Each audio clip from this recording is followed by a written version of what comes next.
Entonces vamos a tener hoy la segunda de nuestras sesiones sobre la historia de París. Vamos a meternos hoy en una época más de la Edad Media. Vamos a hacer un recuento muy pequeño porque algunas personas me han pedido que trate de tocar algunos temas de la historia de Francia. No ya lo he dicho en las sesiones anteriores, no pretendo hacer un curso de historia de Francia, no pretendo hacer una guía de turismo, mucho menos pretendo hacer una historia del arte o una historia de la literatura, todos los temas que pudieran salir de una historia de París. Lo que sí pretendo hacer es un recorrido histórico por la ciudad de París. No es un paseo por la ciudad de París, es un recorrido histórico por la ciudad de París y viendo cómo la ciudad va evolucionando. Hagamos entonces un resumen de nuestra sesión anterior. Habíamos empezado con que la zona que hoy en día conocemos como París estaba habitada por unas tribus celtas y esas tribus celtas estaban establecidas en el río Sequana y se movían por esa zona porque les gustaba el río, porque consideraban que ese río Sequana era el origen de su diosa Sequana. Poco a poco, con el tiempo, el nombre del río fue cambiando y degeneró en Sena y se eliminó el Sequana y pasó a ser Sena. Y que esa era la habitación que tenían estos habitantes, que eran los Parisi con S-I al final. Y habitaban en esta zona, pero eran bastante nómadas. No tenemos ninguna evidencia, como nos dijo Julio César en las Galias, en la conquista de las Galias en su gran obra, donde nos dice que los habitantes de Parisi habitaban en una zona que es una pequeña isla sobre el río Sena que se llamaba Lutecia. Ahí no hay ninguna evidencia. Encontramos evidencia un poco más hacia abajo en Bercy y encontramos en Nanterre evidencia de asentamientos de los Parisi. Pero aquí no encontramos. Y aquí va a llegar entonces Julio César un tiempo después, en el 52 antes de Cristo, y en esa conquista de las Galias se va a quedar con esa zona y se va a enfrentar con los Parisi, se va a enfrentar y les va a ganar y los va a sacar. Y de alguna manera se van a quedar conviviendo como hicieron siempre los romanos con todos los pueblos que conquistaban. Van a convivir durante un tiempo y van a estar establecidos ahí.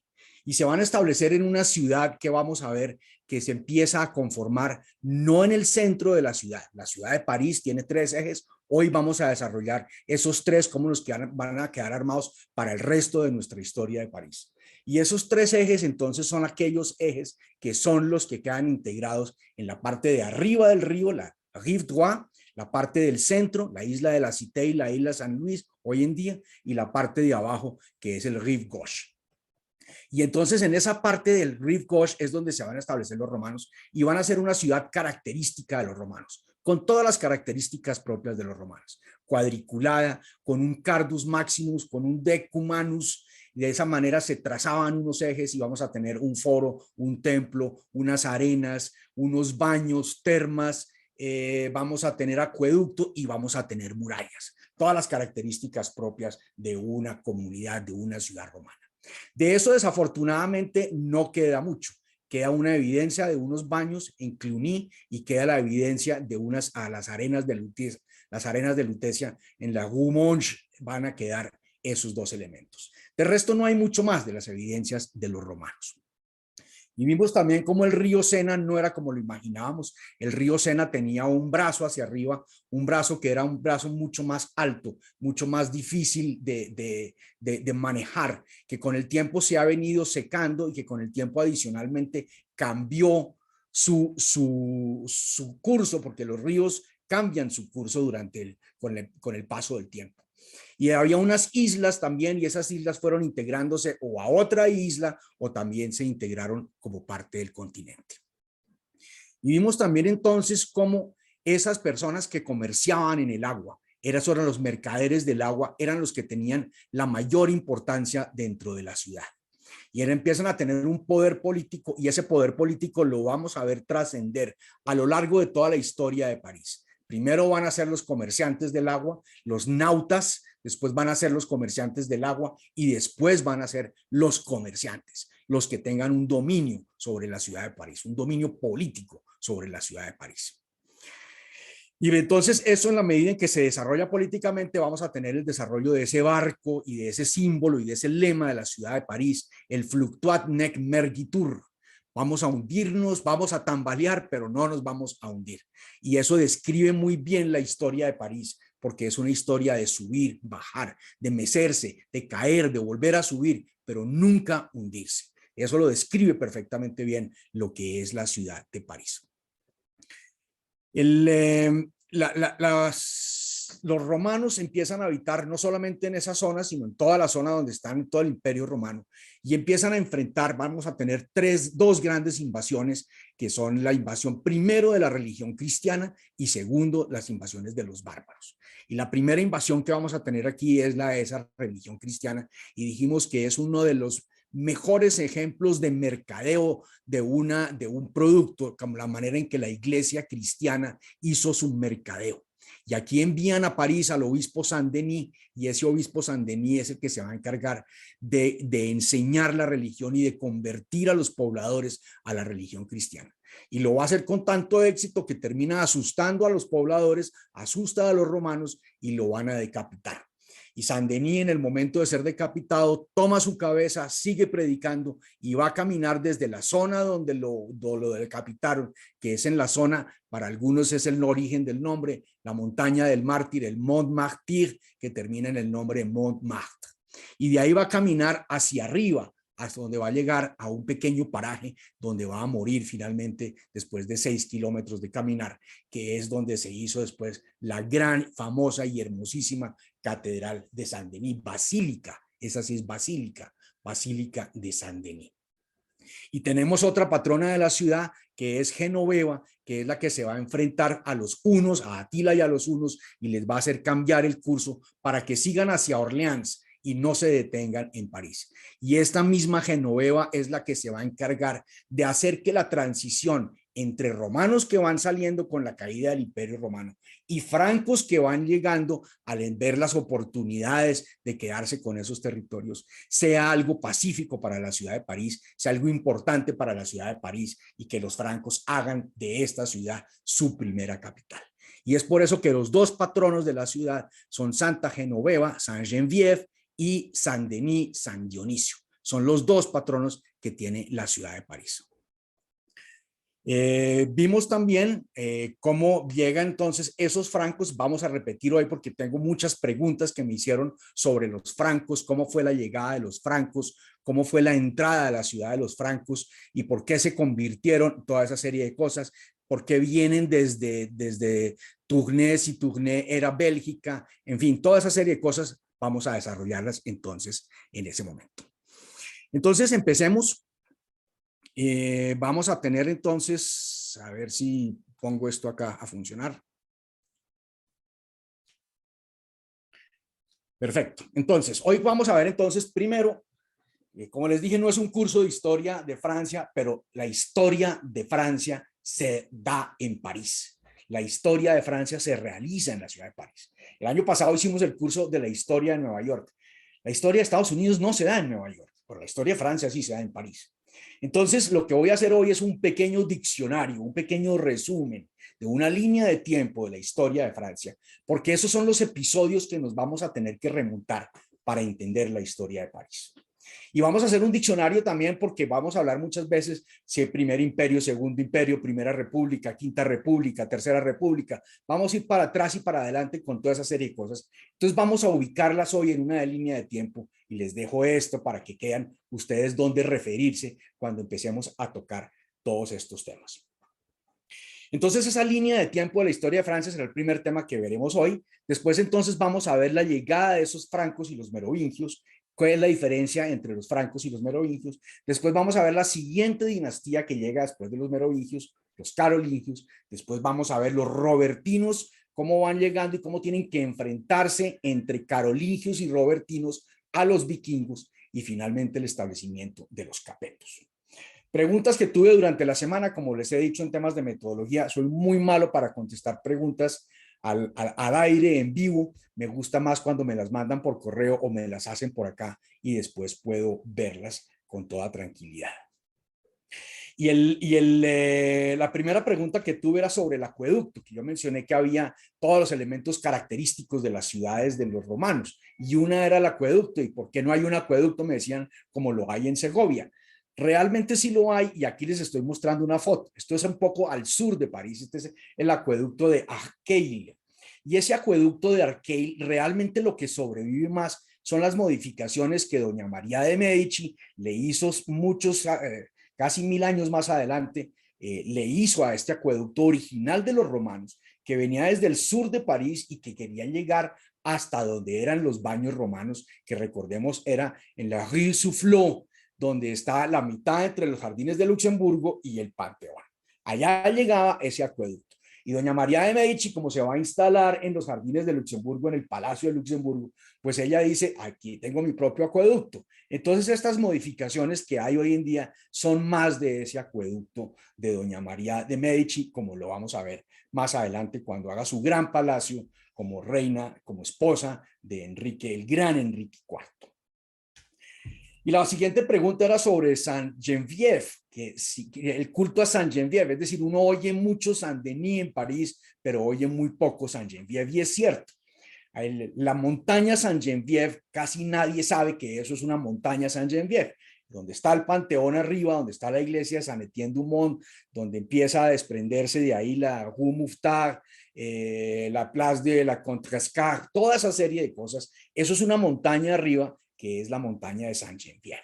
Lo que pasa es que muchas de esas montañas fueron aplanadas. Vamos a ver en el siglo XIX ese gran impacto que tuvieron los dos más importantes reformadores de París, Napoleón III y su alcalde, entre comillas, porque no era un alcalde, era el prefecto del Sena, el barón Haussmann. Y se encargarán de aplanar la ciudad y que no se noten tanto esas montañas. Entonces existía la montaña de Saint Geneviève y hay una estatua de Saint Geneviève muy poco conocida, que está en el Pont de la Tournelle. El Pont de la Tournelle es el que atraviesa del Rive Gauche hacia la isla de San Luis, y está esta pequeña, no es pequeña, realmente es una estatua bastante grande, bastante alta, de Saint Geneviève, pero es muy poco conocida.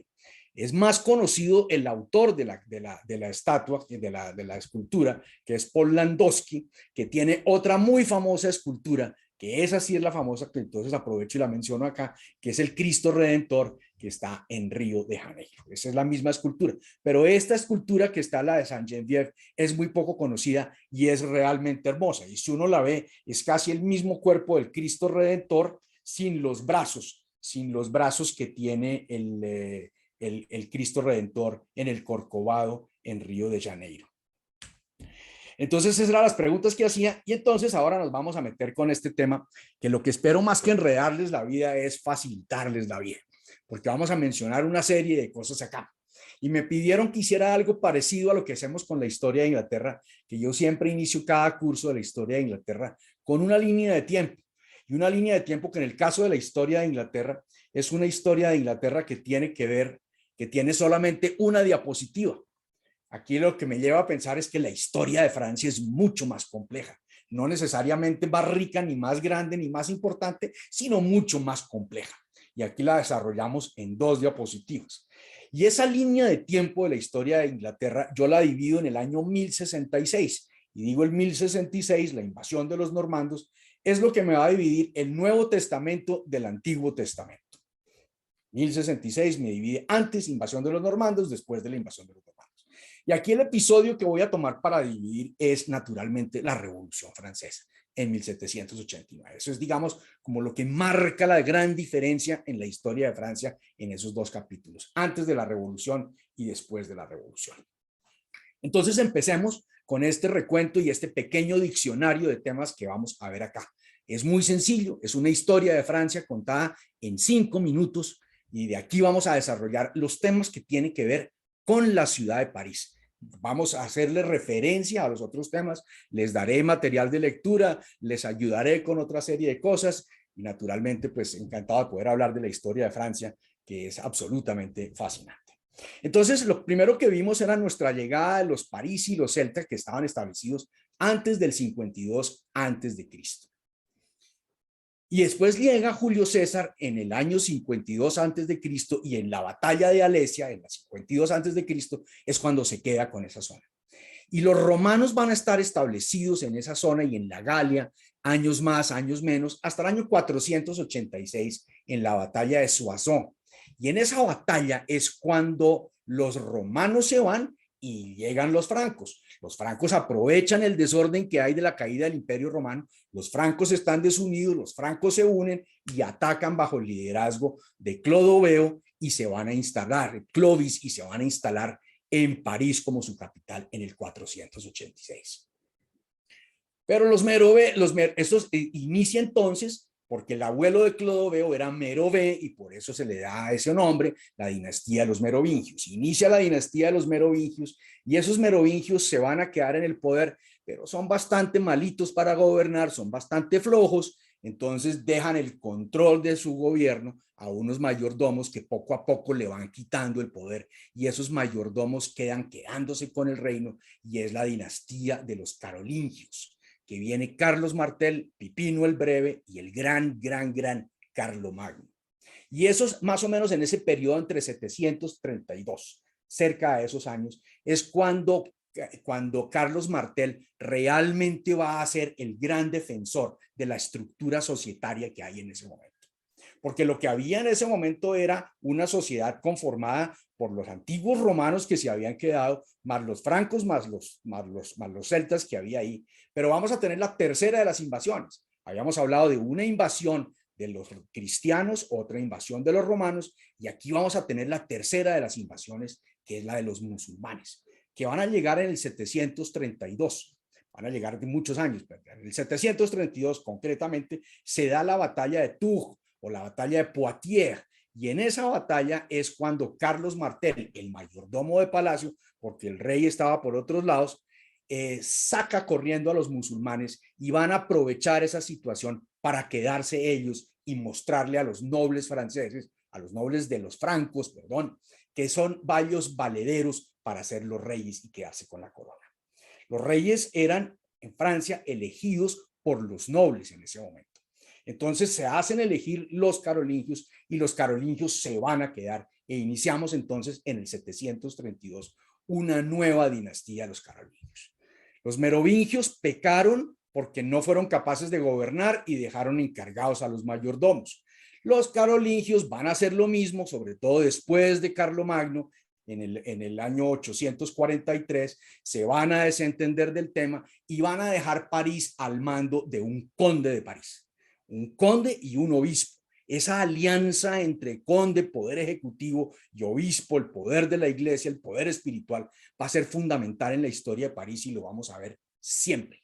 Siempre vamos a tener dúo entre un obispo y un rey, o un obispo y un primer, en fin, siempre hay esa figura y lo vamos a mencionar todo el tiempo. Remember Richelieu, remember Mazarin, que tal vez son los más conocidos, pero hoy vamos a ver el abad Suger y el obispo Josselin. En fin, hay cantidades de ejemplos de esas alianzas que se presentan. Entonces el conde de París es la figura que tiene la autoridad sobre París.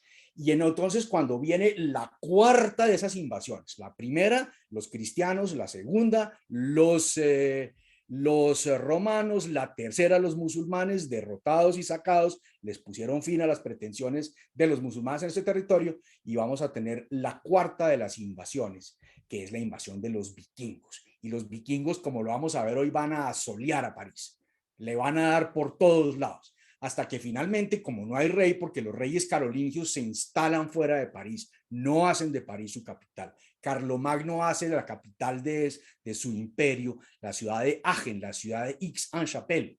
Esa es la ciudad que es su capital, cerca de la ciudad de Colonia, en Alemania. Entonces, al establecerse en ese lado, París queda abandonada y los condes de París, en cabeza de don Roberto el Fuerte y después de su hijo, sobrino Odo de París, se van a quedar con el poder y van a sacar a los carolingios. Y tenemos cambio nuevamente de poder ahí. Y eso un año va, un Robertino que se llama la dinastía de los Robertinos, un Robertino tumba a un carolingio, después vuelven otra vez los carolingios y los vuelven a sacar. Hay un conflicto y ese conflicto también entre París y el resto de la nación es un conflicto que vamos a ver muchas veces en la ciudad de París. Lo vamos a ver en la Comuna en 1870, lo vamos a ver en el siglo XIV con Etienne Marcel, lo vamos a ver en Vichy en la Segunda Guerra Mundial. En fin, es decir, ese tema entre París independiente y París oponiéndose a las decisiones nacionales es muy característico de la historia de París. Entonces tenemos unos primeros robertinos instalados. Odo, el conde de París, para unos el primer rey, para otros era antes Clodoveo. En fin, eso es decir, cuál es el primer rey de Francia, es muy complicado. Y eso se va a presentar, van a seguir ahí hasta que en el año 911 un carolingio ha sacado a los robertinos y está Carlos el Simple, Carlos III el Simple, instalado y vuelve una nueva invasión de los vikingos y en esa nueva invasión de los vikingos el otro le dice, mire, ya no podemos seguir más con ustedes, instálese allá en un territorio y creen la Normandía, que es el elemento fundamental, fundacional en la historia de Francia y en la historia de París. Y a quien le va a corresponder más adelante seguir administrando esto es a los robertinos que se quedan en París, los carolingios no están en París, y en el año 987 uno de ellos vuelve nuevamente y se hace elegir rey de Francia, que es el descendiente de los robertinos, es un descendiente de Roberto y de Odo, y se hace elegir como Hugo, y va a ser el nuevo rey. Y tenía una capa que siempre usaba, entonces por eso se conoció como Hugo Capeto, y da inicio a la dinastía de los Capetos en el 987. Caída de los carolingios y entrada de los Capetos en el 987. Y estos Capetos van a estar cerca de 350 años en el trono de Francia. Y Francia no era mucho en ese momento. La gran importancia que tenía Francia, el reino de los francos, es que era el único que era bendecido por el Papa. Era el único que tenía la legitimidad que daba la cercanía con la iglesia. Los territorios, como ya lo vamos a ver, de lo que tenían los reyes de Francia, era tan pequeño que se conocía como una isla, la Ile de France. No tenían nada más los reyes de Francia. En algunas veces lo hemos mencionado que es un poco como el síndrome de José Luis Rodríguez el Puma. Dueño de ti, dueño de qué, dueño de nada, porque no tenían nada los reyes franceses. Tenían el prestigio. Los demás, los vecinos que tenían eran duques, condes, príncipes, marqueses, todos otros con mayores fortunas y con mayores territorios, como lo vamos a ver. Esa dinastía de los Capeto va a llegar hasta el año 1328, cuando muere Felipe II, Felipe III, perdón, Felipe IV, Felipe IV, perdón, Felipe IV, el hermoso, que tiene sus 3 hijos y todos los reyes malditos, toda esa serie de cosas. El último de esos es Carlos IV, que finalmente no tiene descendiente, y la corona tiene que pasar a manos de un primo de ellos, que son los Valois. Y entonces empezamos la dinastía de los Valois con Felipe VI en el año 1328. Y esos Valois van a estar en la corona durante 260 años, hasta el año 1589. Y durante esos Valois que vamos a tener la conformación fuerte, importante de una nación francesa y de una ciudad de París mucho más consolidada. Estos señores Valois, vamos a tener los grandes enfrentamientos con Inglaterra en este momento. En esos 260 años vamos a tener la guerra de los 100 años, etcétera, etcétera, durante muchos de esos años.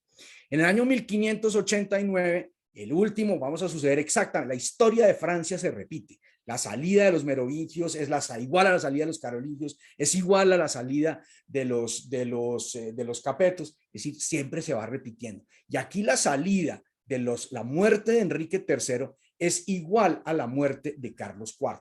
Eran 3 hermanos, ninguno tiene una capacidad de tener heredero y entonces la corona tiene que pasar a un primo. A la muerte de Enrique III, la corona entonces pasa a su primo, que era el rey de Navarra, pero que adicionalmente era entonces una nueva dinastía, Borbón, y adicionalmente tenía un gravísimo problema, que es que era protestante. Y ese es el primo Enrique, que va a ser el nuevo rey de Francia, Enrique IV, y dice: a mí la religión sí no me va a complicar la vida, yo no me voy a meter en este lío de las luchas religiosas, y para mí París bien vale una misa, y se convierte al catolicismo y problema solucionado. Y así nos vamos a quedar entonces manejando esos conflictos religiosos. Entre 1589, el inicio de los Borbones, vamos a tener el largo reinado, vamos a tener Enrique IV, tres grandes reyes van a venir ahí, Enrique IV, su hijo Luis XIII, su hijo Luis XIV, su bisnieto Luis XV y el nieto de Luis XV, Luis XVI. Y vamos a llegar entonces al gran problema que tenemos, que es cuando partimos la historia de Francia en dos en esa Revolución Francesa en 1789. Y en ese 1789, entonces, lo que tenemos es un reino en una gran crisis económica, porque se gastaron mucha plata en todos los conflictos con Inglaterra, porque se gastaron mucha plata porque el conflicto con Inglaterra los obligó a apoyar a los americanos en su lucha de la independencia, y eso fue lo que quebró las arcas del reino francés. Y se quedaron sin un centavo, y el pueblo se levanta y el pueblo se subleva, y tenemos el inicio de la Revolución Francesa en 1789. Y de ahí en adelante es que se nos empiezan a complicar las cosas. Porque en 1789 no es que hayamos matado al rey, ni es que hayamos quitado al rey. En 1789 el pueblo le propone al rey de Francia, ¿por qué no hacemos algo parecido a lo que tienen los ingleses, que les funciona bastante bien? Eso les está funcionando muy bien, que es que tienen un rey que figura, pero realmente es un primer ministro y un parlamento el que manda. Y el rey le dice, sí, me gusta la idea, pero el rey los traiciona, el rey no toma muy en serio lo que está sucediendo, y en 1792 el rey se les escapa, el rey se vuela. Entonces ya dicen los otros, aquí no hay nada que hacer con este rey, con Luis XVI, entonces lo vamos a decapitar, y lo decapitan, lo llevan a la guillotina 3 años después de la toma de la Bastilla, el famoso evento que lanza la Revolución Francesa en 1789.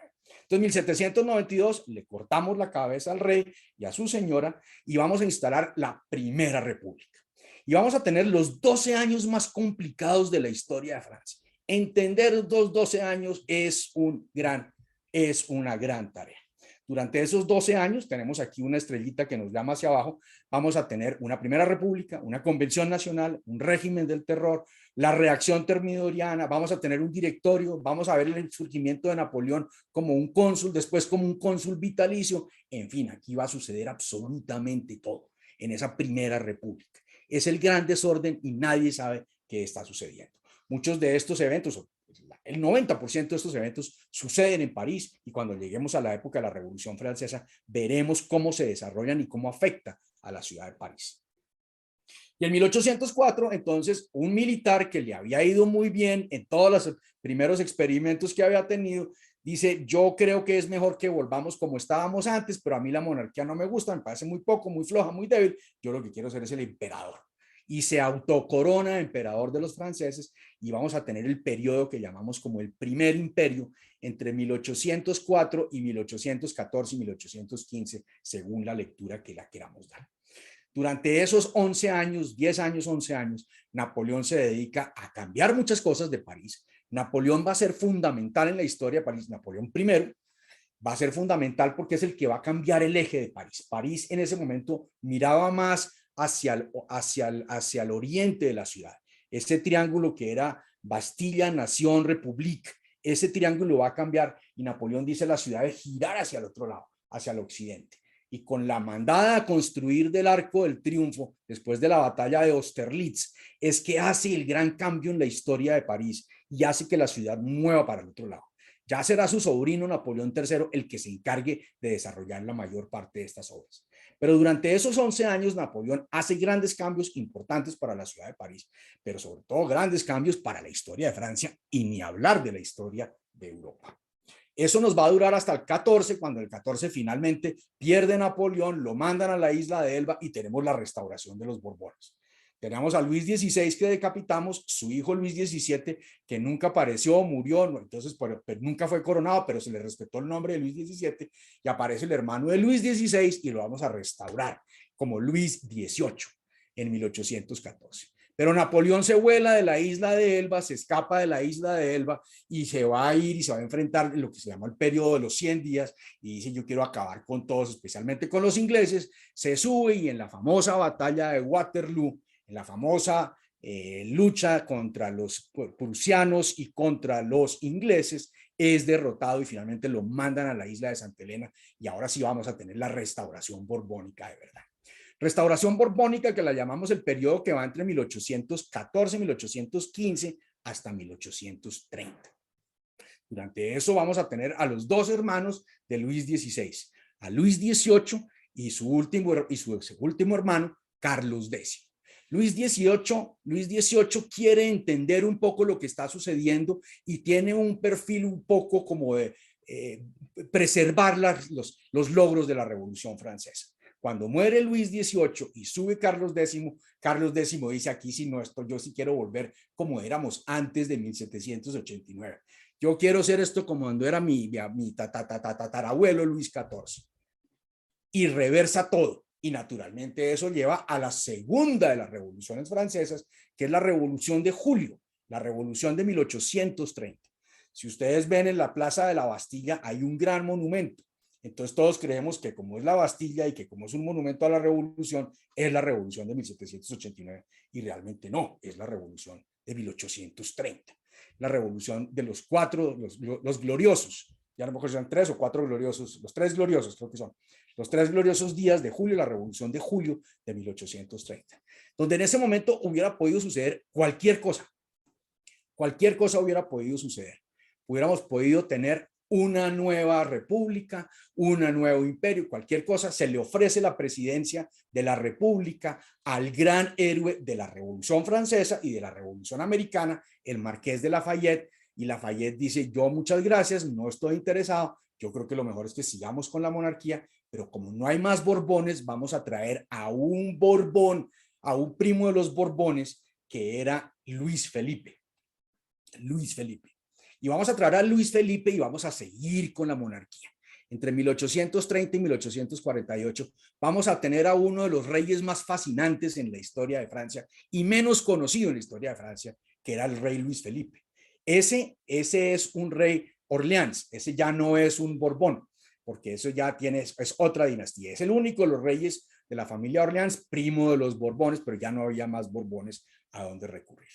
Y este era un rey que se había educado en Estados Unidos, que había vivido en Estados Unidos, que conocía a Washington en general, no Washington la ciudad, sino Washington en general, que creía en todos los temas de libertades. Él por eso no se llama el rey de Francia, sino el rey de los francos, y la gente lo conoce como el ciudadano rey, el ciudadano rey. Él quiere ser a otro nivel, él quiere caminar por las calles, él quiere conocer a la gente. Iba por las calles caminando con un paraguas. Imagínense ustedes un rey de paraguas. Si algún día llegamos a ver a la reina Isabel con un paraguas en la mano, creo que nos sentiríamos muy mal.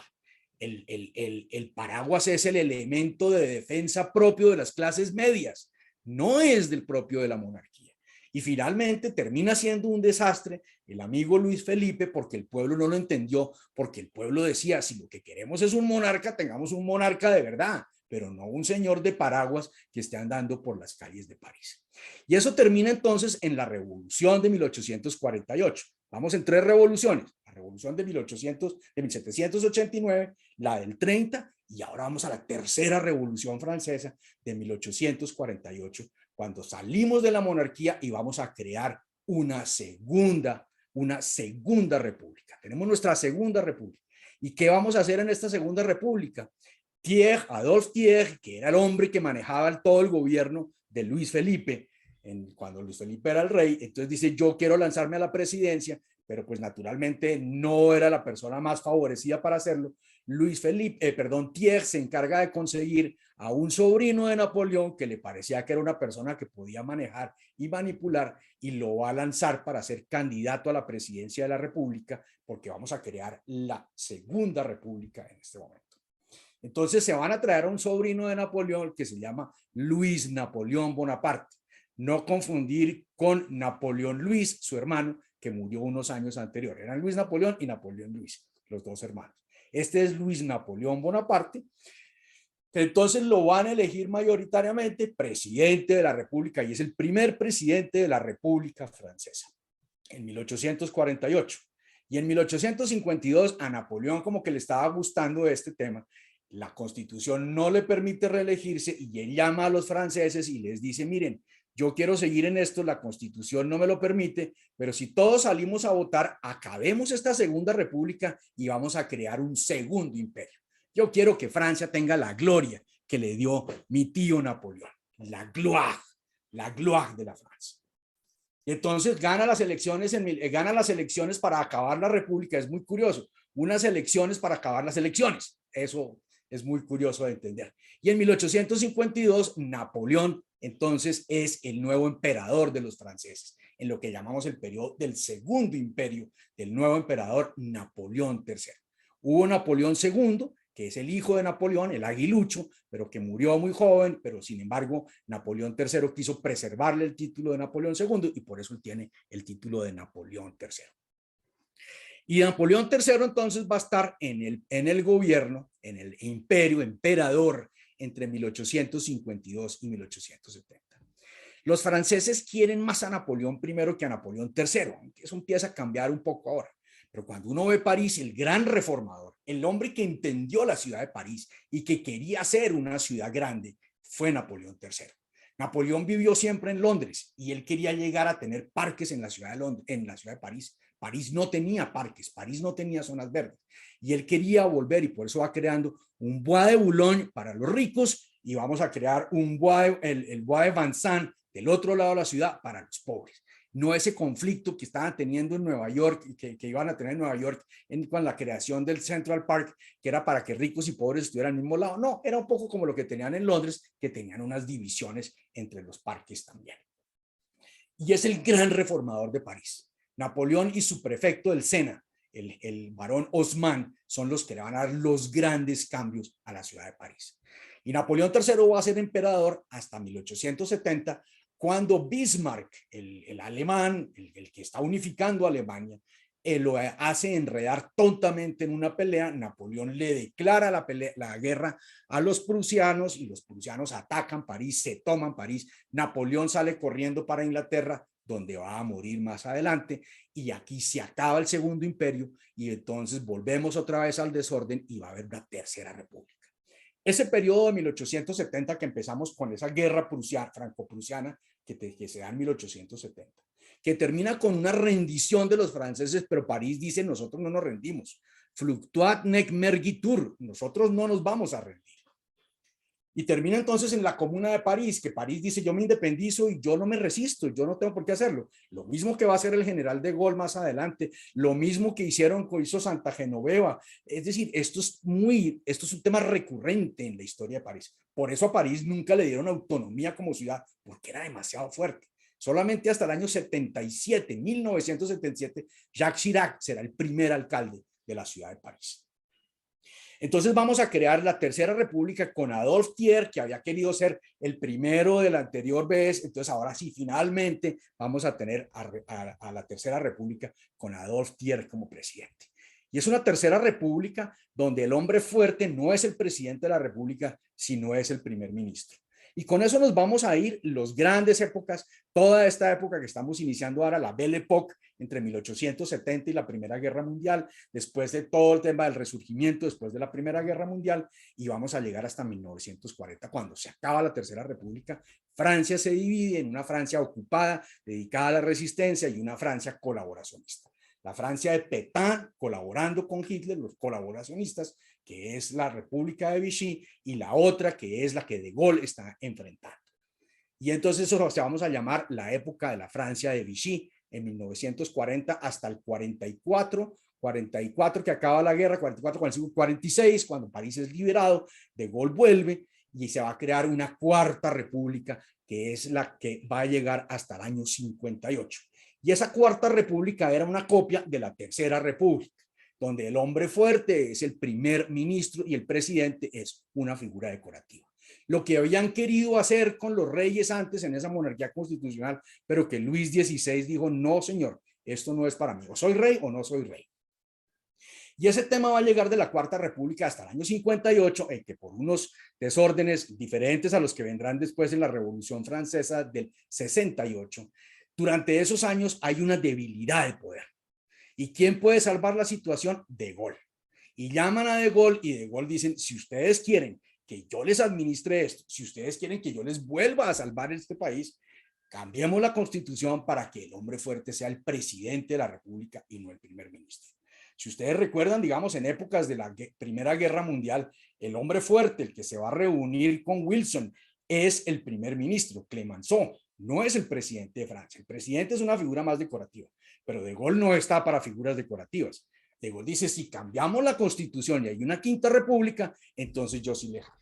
Y es cuando entonces se modifica la constitución y vamos a tener un De Gaulle por mucho tiempo más adelante. Y ahí, digamos, termino, después vendrán otra serie de eventos que miraremos cuando lleguemos al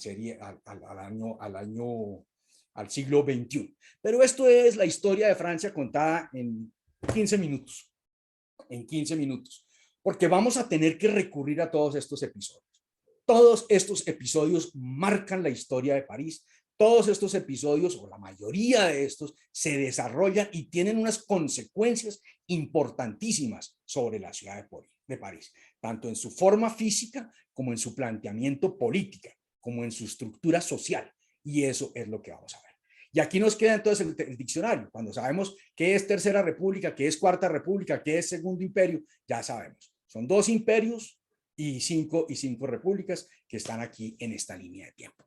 Entonces sigamos con nuestros temas y habíamos quedado entonces en los francos que van a llegar. Nos devolvemos desde 1958 de Gaulle, ahora nos devolvemos a la Galia y nos volvemos a cómo estaban los francos en el año 400. Los francos eran unas tribus bárbaras y como todas las tribus bárbaras están establecidas en la parte de arriba. Toda la parte de abajo la controlaba el Imperio Romano y los bárbaros estaban arriba. Los bárbaros vienen huyendo de los hunos, de Atila y los hunos. Y aquí la invasión de las tribus bárbaras no es como muchas veces la creemos, que es que simplemente llegan los bárbaros y empiezan a tomarse de esta zona. Hay una época en que van a ser colaboradores, van a ser lo que se llamaban federados.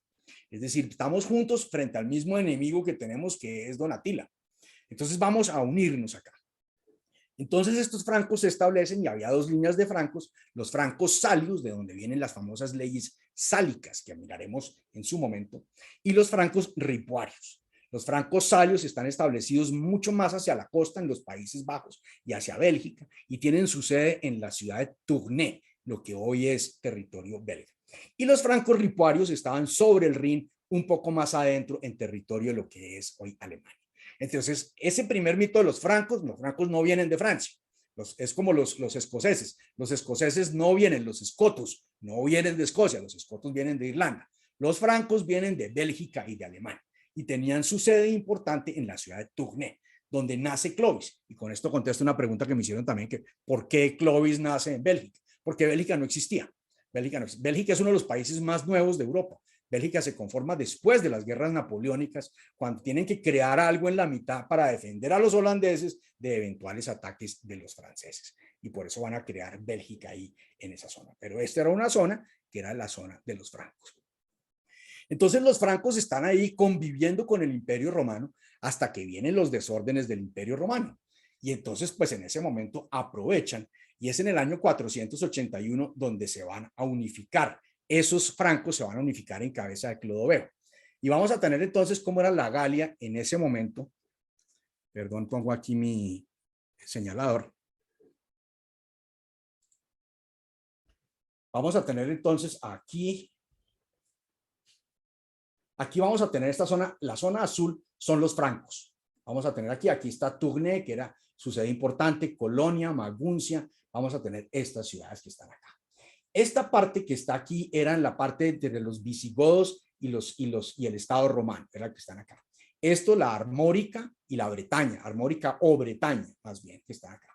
Este otro reino que siempre fue independiente y que lo vamos a ver llegar hasta el siglo XVI o XVII, bastante independiente de Francia, que eran los borgoñones o los burgundios, eran los que estaban establecidos en esta zona.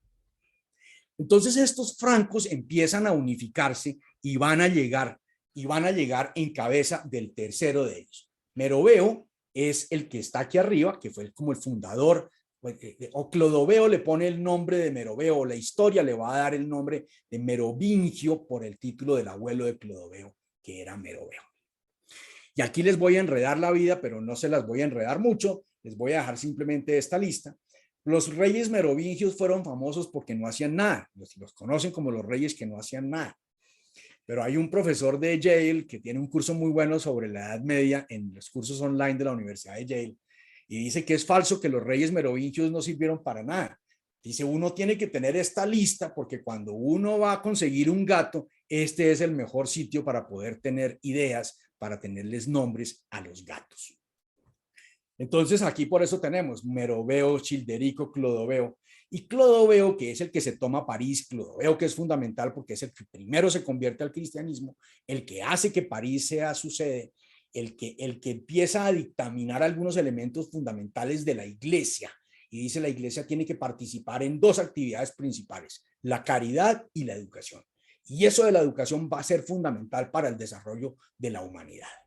Pero cuando muere Clodoveo, las leyes sálicas también hace que el reino se divide. Y estos reyes se van a dividir entre su hijo Teodorico I, que se queda con Reims, Childeberto, que se queda con París, Clodomiro, que se queda con Orleans, y Clotario, que se queda con Soissons. Se van a dividir estos, pero no se van a dividir por un conflicto civil, ni por nada de eso. Se van a dividir simplemente los reinos, que era lo usual en ese momento. Pero tienen problemas de descendencia, no tienen mucha descendencia, entonces Clotario II, que está aquí en Orleans, es el que se va a encargar de unirlos nuevamente.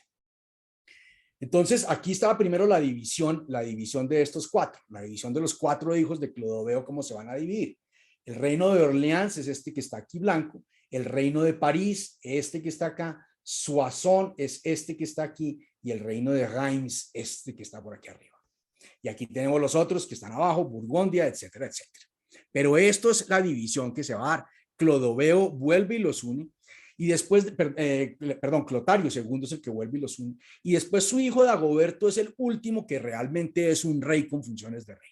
De ahí en adelante es lo que la historia conoce como los roi fainéants, los reyes perezosos, los reyes que no servían para nada, pero como dice el profesor de Yale, qué mejor lista para ponerle nombres a un gato que esta lista de reyes merovingios. Estos reyes perezosos eran los que no hacían nada y le dejaban el control del mando a los mayordomos del palacio, que era una figura como los primeros ministros. Entonces eso era el inicio de los carolingios.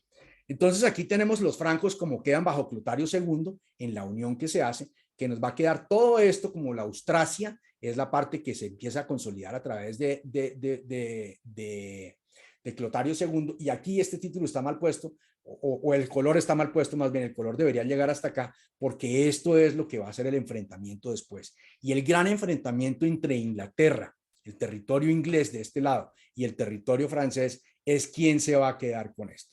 El que tome la ficha que está acá es el que puede ganar el juego. Entonces el enfrentamiento va a ser muy interesante porque lo vamos a ver muy seguido en la historia de Francia y en la historia inglesa, naturalmente. Entonces aquí es la formación de ese imperio franco como se va dando. Es decir, aquí tenemos estas zonas que van a cambiar sus nombres más adelante y vamos a tener este reino que está aquí de Austrasia, es lo que finalmente viene a ser la parte de Alemania. Esto, Neustria, es lo que viene a ser Francia, y tenemos a Aquitania aquí abajo como bastante independiente. Entonces esas son las zonas de lo que es el imperio franco, pero el imperio no quiere decir que controlen absolutamente todo, ni es rey de todo. Los merovingios están instalados en París y se van a dedicar a lo que entendieron que tenía que ser su misión en el mundo, que es la propagación de la iglesia católica cristiana. Lo primero que van a hacer es una iglesia, que es la iglesia de San Vicente, porque uno de estos reyes, el hijo de Clodoveo, Childeberto, se va a España, y en España, en Zaragoza, le regalan la estola de San Vicente y él llega a París y dice: quiero construir una iglesia que sea la iglesia donde guardemos las reliquias de San Vicente. Y como el obispo más adelante era un obispo que se llamaba Saint-Germain, entonces la iglesia va a cambiar de nombre y va a tener la iglesia el nombre que conocemos hoy en día, que era el de Saint-Germain-des-Prés. Esta es la primera iglesia realmente que hay en París y que se mantiene muy similar a como era. Si ustedes ven la torre, contrasta esta torre, la sencillez que tiene esa torre medieval con las góticas y barrocas que veremos unos años más adelante, de las iglesias más lindas que hay en la ciudad de París. Y vamos a llenarnos de iglesias también. Esta es lejos de París, era de Prés, lejos, en los campos, por allá bien lejos. era una abadía bien lejos que había. Esto no era la ciudad de París todavía. Esto quedaba muy lejos de la ciudad de París. Pero sí en la ciudad de París vamos a hacer otras. Saint-Julien-le-Pauvre, que esta no es la iglesia de Saint-Julien-le-Pauvre como está hoy esta es como está hoy en día, pero no es como era antes en el siglo VI. Esa iglesia fue reconstruida más adelante y tiene una larga historia después de la Revolución Francesa también, que ya la miraremos cuando lleguemos a esos momentos. Y nos vamos a hacer iglesias también del otro lado del río. Nos vamos a ir al otro lado del río, al Rive Gauche. Y vamos a hacer la primera de estas iglesias en dos montañas que son importantísimas. Volvamos que habíamos creado primero en el centro, la isla de Notre Dame, la isla de la Cité, y ahí es donde vamos a hacer unas primeras iglesias. Después nos trasladamos al Rive Droit, al Rive Gauche, perdón, donde hicimos estas iglesias, Saint-Julien-le-Pauvre y otras más, y Saint-Germain-des-Prés. Y ahora nos vamos a subir a una cosa que está absolutamente olvidada, que era la parte de arriba del río, la Rive Droit, en la orilla derecha del río. Y esa la teníamos bastante abandonada. Y hay dos montañitas en ese sitio y al lado hay como una pequeña costa, un planito, un llano, un grève, llaman los franceses eso, quedaba ahí. Y hay dos montañas y sobre esas dos montañas, porque allá van a empezar a llegar sobre ese planito, sobre ese grève, van a empezar a llegar los barcos y el comercio va a empezar a moverse en esa zona. Y en esas dos montañitas vamos a hacer dos iglesias. La primera de ellas, la iglesia de Saint-Germain-l'Auxerrois. Y espero estar pronunciando bien. Mi profesora de francés, Liliana Tafour, que está por acá, espero que no me regañe por mi pronunciación francesa. Entonces, Saint-Germain-l'Auxerrois va a ser la primera de esas iglesias que se construye. La iglesia está tal cual. Esta es una foto mía.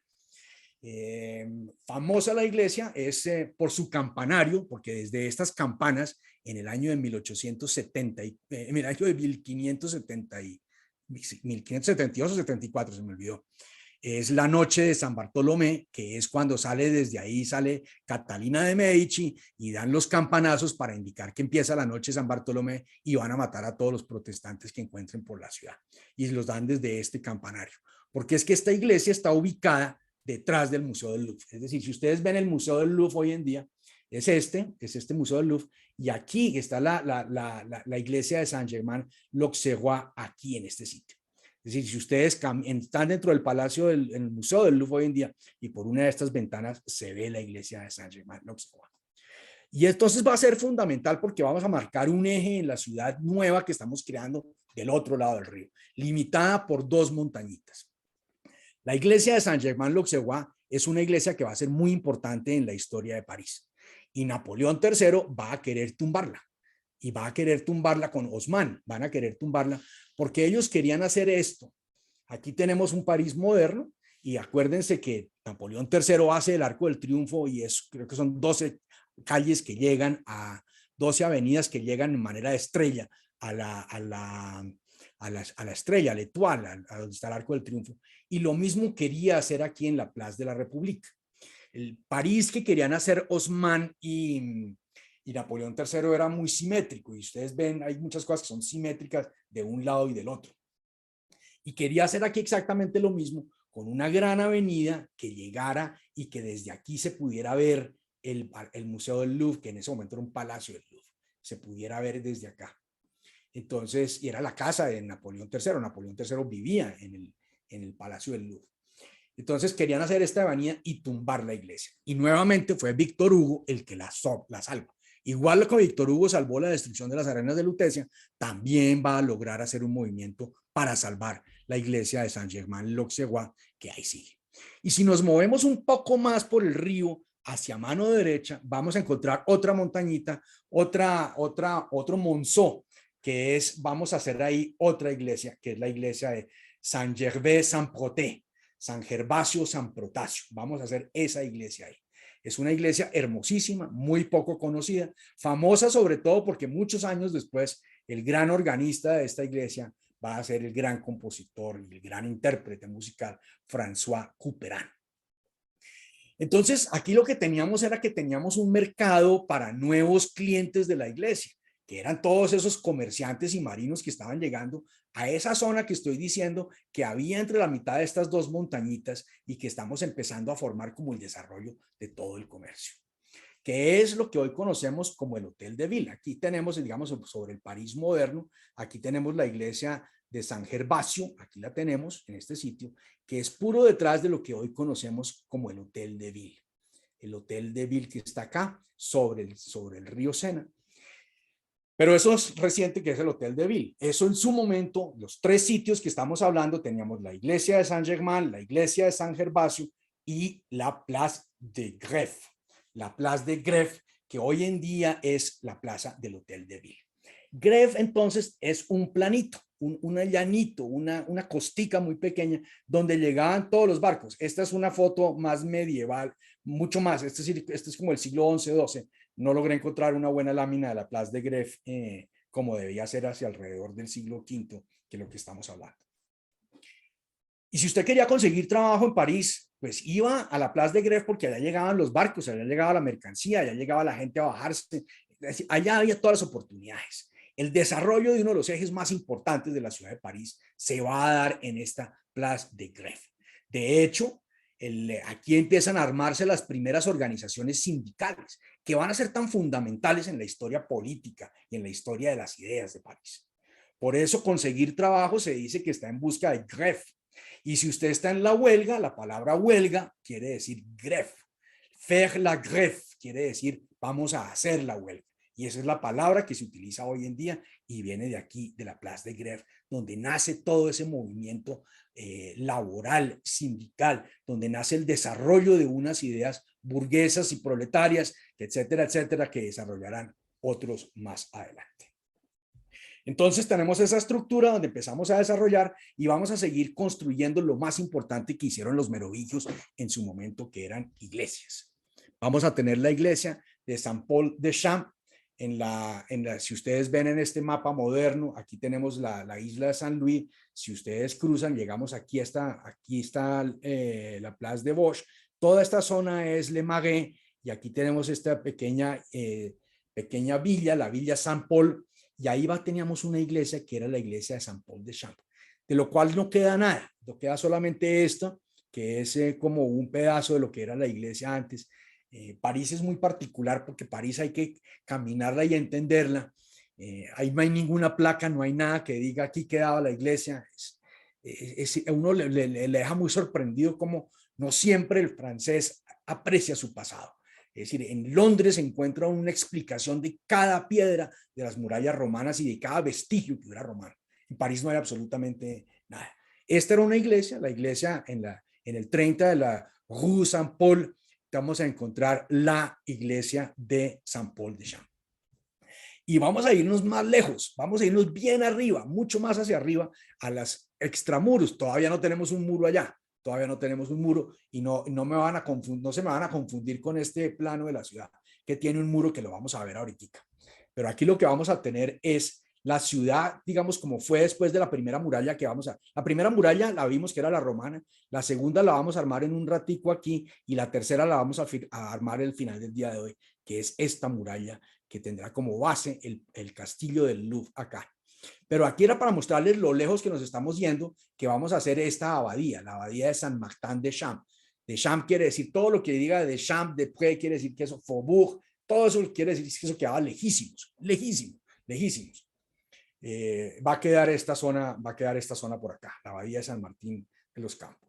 Esa iglesia sigue existiendo hoy en día, pero ya no es iglesia y queda pues naturalmente muy dentro de la ciudad.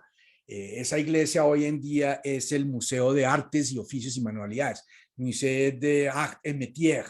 Y la iglesia es un museo, pero la iglesia se puede ver como iglesia y está muy bien preservada. Lo siguiente que siguen haciendo entonces los merovingios es el tema de caridad. Y vamos a hacer el Hotel Dieu, y ese Hotel Dieu que vamos a construir en el año 651 es aquí. Esta es una lámina moderna sobre un París más moderno, pero en esta zona era donde quedaba el Hotel Dieu. Aquí está Notre Dame, todo es el parvis, el patiecito enfrente de la iglesia de Notre Dame, y aquí es donde vamos a tener entonces esto es lo que era el Hotel Dieu, que era todo esto y cruzando el otro río, que eran los temas de caridad. Para los merovingios eso era fundamental, la educación y la caridad eran los ejes fundamentales de la política de los merovingios. Pero como no fue administrada, entonces vamos a tener cómo los carolingios se empiezan a quedar con el trono. Ya vimos cómo Carlos Martel es el gran jefe de estos primeros, y después viene Pipino el Breve, su hijo, que ese sí es coronado rey de Francia, y Carlos Martel no, y después vendrá su otro hijo, Carlomagno, el hijo de Pipino el Breve, que será el gran emperador Carlomagno. Pero Carlomagno no se mete en París, Carlomagno no tiene interés por Francia, Carlomagno no tiene interés por París, Carlomagno tiene un interés mucho más grande, que es el de un imperio y una consolidación de todo el territorio europeo de mano de la Iglesia. Por eso es para muchos el primer emperador del Sacro Imperio Romano, con el Papa, en fin, toda serie de cosas, el 25 de diciembre del año 800, la coronación de Carlomagno por el Papa en Roma. Y Carlomagno nunca va a París. Carlomagno nunca estuvo una vez en París, bastante de paso, que fue cuando llega aquí como rey de los francos, y hay una estatua grandísima de él que uno diría la importancia que tiene Carlomagno para París y París para Carlomagno es absolutamente falsa. Pero ahí esta estatua está a la salida de Notre Dame. Y está ahí Carlomagno como rey de los francos, que fue rey de los francos entre el 768 y el año 814. Son las 11:03. Vamos a hacer una pausa de 5 minutos porque tenemos un largo día y estamos pues no colgados, pero estamos bien de tiempo. Nos vemos en 5 minutos. Bueno, entonces seguíamos en Carlomagno, pero cuando Carlomagno, su hijo, el hijo de Carlomagno, que es, a ver un segundo aquí, pongo Luis I, que va a ser Luis el Piadoso, tiene 3 hijos y los hijos no se entienden entre ellos y va a ser el famoso Tratado de Verdún en el año 843, donde se van a dividir ese territorio francés. Lo que era todo el imperio carolingio, el imperio de Carlomagno, y carolingio viene más por Carlos Martel, el nombre, que por Carlomagno. Se va a dividir en estas 3 partes. Se va a dividir en la zona del reino de uno de los 3 nietos, Carlos el Calvo, que se va a quedar con esta zona, que es lo que identificamos más con Francia, y su otro hijo, Lotario, su otro nieto, Lotario, se va a quedar con esta zona que llamaríamos más la Lotaringia, que tiene este pedazo, lo que será Alsacia-Lorena, más el norte de Italia, la Lombardía, y su otro nieto, Luis el Germánico, que se va a quedar con toda esta zona, que es la zona que conocemos como Austrasia, y que es la zona que realmente viene a ser Alemania. Entonces vamos a tener aquí, y este es el origen de muchos conflictos, porque es que esto es Francia, esto es Alemania, y esto que está aquí es Alsacia-Lorena. Eso suena a guerra franco-prusiana, 1870, Primera Guerra Mundial, Segunda Guerra Mundial. Es decir, este mapa de 843 es fundamental para entender lo que va a suceder años más adelante. Pero esa repartición, entonces, vamos a tener los mismos problemas que habíamos tenido. Vamos a tener aquí a que las descendencias vienen más por el que nos interesa en este momento, que es Carlos el Calvo, que es el que se va a quedar con París y que tiene estos descendientes. Aquí el imperio Carlomagno, el imperio carolingio, lo grande son estos 3, Carlos Martel, Pipino el Breve y Carlomagno. Lo mismo que sucedió con los merovingios, Estos señores que están aquí abajo, Luis el Tartamudo, después vienen sus 2 hijos que eran tan difíciles y tan complejos de administrar que terminan siendo reyes conjuntamente, Luis III y Carlomán. Estos, cuando mueren estos 2, no ha nacido Carlos el Simple, la corona pasa a Carlos el Gordo y después regresa a Carlos el Simple y van a dar vueltas. E igual a los merovingios, que como no hacían bien las cosas, le dejaban a su mayordomo de palacio, estos señores se instalan fuera de París y van a dejar la ciudad en manos del conde de París, como vimos. Cuando llegan los vikingos, y los vikingos van a llegar muchas veces, porque los vikingos van a llegar en el 845, en el 856 y en el 866. Y esa llegada, y van a llegar después otras, nos faltan 2 llegadas más de los vikingos. Pero en estas llegadas, cada una de estas llegadas, el hombre fuerte era el hombre de París, el conde de París, que siempre tenía que llamar al rey, decirle al rey, el rey venía, les daba unos dineros a los vikingos lo único que querían era que les diera dinero y seguían por el Sena hasta llegar a la Borgoña. Por eso la Borgoña siempre vive resentida con los franceses, porque y en las épocas de la guerra de los 100 años con Inglaterra, Borgoña se alía con los ingleses en contra de Francia. Siempre tienen un recuerdo de estos episodios. Pero entonces el rey es el que está gobernando, pero reinando, pero no gobierna. Quien gobierna realmente es el conde de París. Y ese conde de París durante todos estos episodios termina siendo después casi que desautorizado por el rey de los francos, que viene y les da un dinero a los señores de vikingos y los vikingos se van y se establecen en otro lado. Uno de estos decide en algún momento que lo que hay que hacer es reforzar las defensas de la ciudad y vamos entonces a construir aquí en esta zona tenemos dos puentes, el Petit Pont y el Grand Pont acá, y vamos a construir un Gran Châtelet acá y vamos a construir un Petit Châtelet acá. De esto no queda absolutamente nada. Lo único que queda es que donde quedaba el Gran Châtelet es lo que queda hoy la Place du Châtelet. Es que hay una escultura egipcia, no entiendo por qué, pero es lo único que queda. Pero eran las dos fortalezas que tenía la ciudad. Los vikingos venían, era por agua, y al venir por agua los vikingos, por el río Sena, entonces las fortalezas tenían que estar aquí. Teníamos unas murallas alrededor que la habían hecho los romanos y nos vamos a quedar con esas murallas y tenemos entonces estas dos defensas que están acá. Entonces eso ya nos empieza a cambiar un poco la formación de la ciudad y las defensas de la ciudad.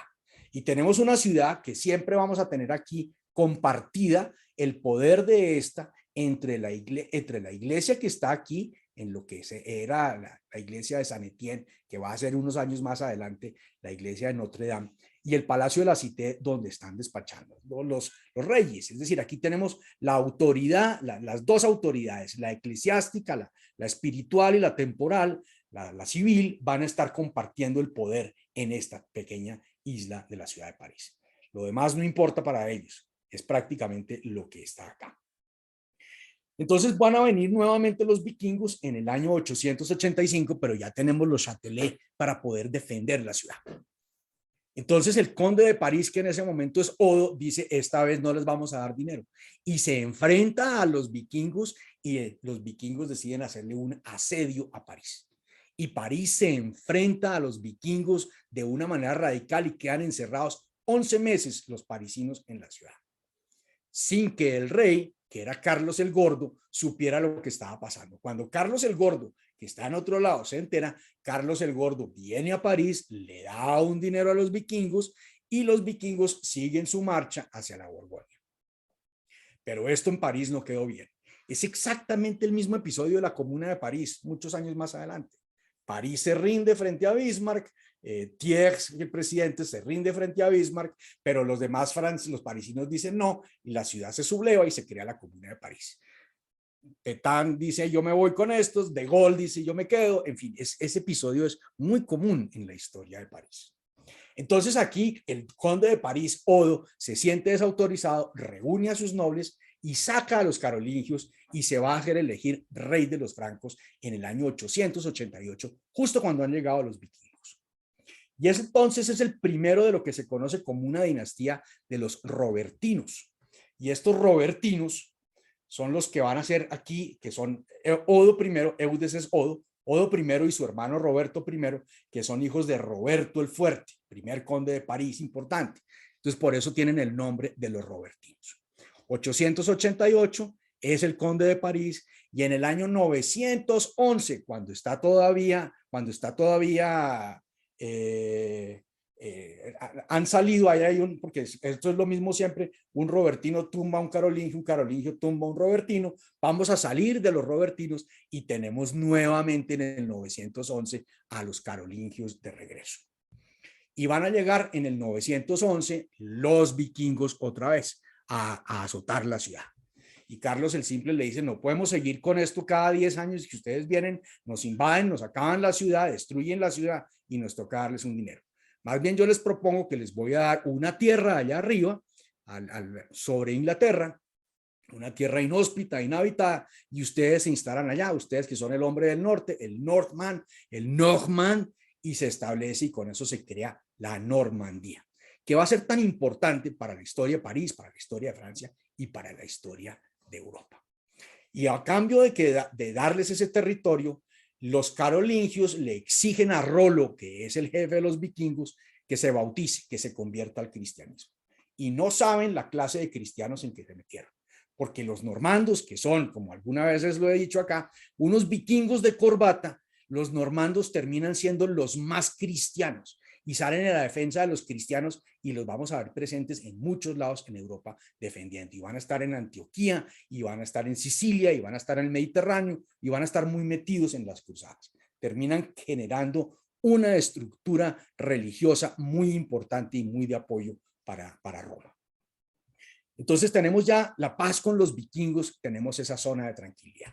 Pero los carolingios no se han ido del todo, los carolingios siguen, van, vienen, no entienden qué pasa en París. Es exactamente lo mismo de los merovingios y se empiezan a consolidar más entonces esos primeros robertinos, que son los que están acá, Roberto el Fuerte, Odo I y su hermano Rigoberto I, y después vamos a bajar aquí a Hugo I, que va a ser el Hugo Capeto, que es el que le toca realmente la reconstrucción de la ciudad y se va a hacer elegir nuevo rey de los francos, y por eso se le considera como el primero de esa dinastía de los Capetos. Rey de los francos, rey de los Capetos, Hugo en el año 987. Y no tiene una tarea fácil, no tiene una tarea fácil ni frente a París ni frente a Francia. Miren lo que era Francia, es que Francia no existía. Este es el territorio francés en épocas de Hugo Capeto. El único dominio que tenían los reyes de Francia eran estas pequeñas islas azules. Por eso es que esta parte que está aquí se conoce como la Ile de France, porque eso era muy pequeño lo que manejaba. Lo demás sí era parte del reino, parte dentro de ese sistema feudal, como se organizaba. Pero aquí tenemos la parte que era importante. Normandía, el ducado de Normandía, que ya se lo habían entregado entonces a los vikingos, el condado de Anjou, el ducado de Bretaña, que era completamente independiente, Aquitania, que era totalmente independiente, Gascuña, Toulouse, Borgoña, aquí tenemos un marquesado de Gautier, aquí tenemos el condado de Barcelona, todo este límite que eran los límites que había acá, Flandes, Vermandois, es decir, tenemos una gran cantidad de estructuras. Dueño de ti, dueño de qué, dueño de nada. Volvemos al Puma. Y esto era lo que tenía, muy poco. Y el trabajo que va a tener los Capetos de aquí en adelante es ver cómo logran unificar y hacer un territorio francés. Era un tema muy difícil, porque es que aquí vamos a tener que en el año 1066, unos pocos años después de lo que estamos hablando acá, los normandos van a conquistar Inglaterra en el año 1066 y vía matrimonio van a quedarse con Inglaterra, Normandía, Anjou, Aquitania y Gascuña. Todo. Los francos no tienen nada, los francos cada vez tienen menos y los ingleses, raya Normando, raya Anjou, raya Aquitania, van a quedarse con todo. El que logre conquistar esta zona de Aquitania de aquí en adelante va a ser el dueño de todo este territorio. Por eso vamos a tener conflictos entre los ingleses y los franceses por ver quién se queda con Aquitania. Y lo vamos a ver en unos minutos. Entonces esos Capetos, vamos a tener esa primera parte de los Capetos que están acá, que vienen con Hugo, Roberto II, rey de Francia, Enrique, Felipe I, Luis VI, Luis VII y Felipe II, la primera parte de los Capetos.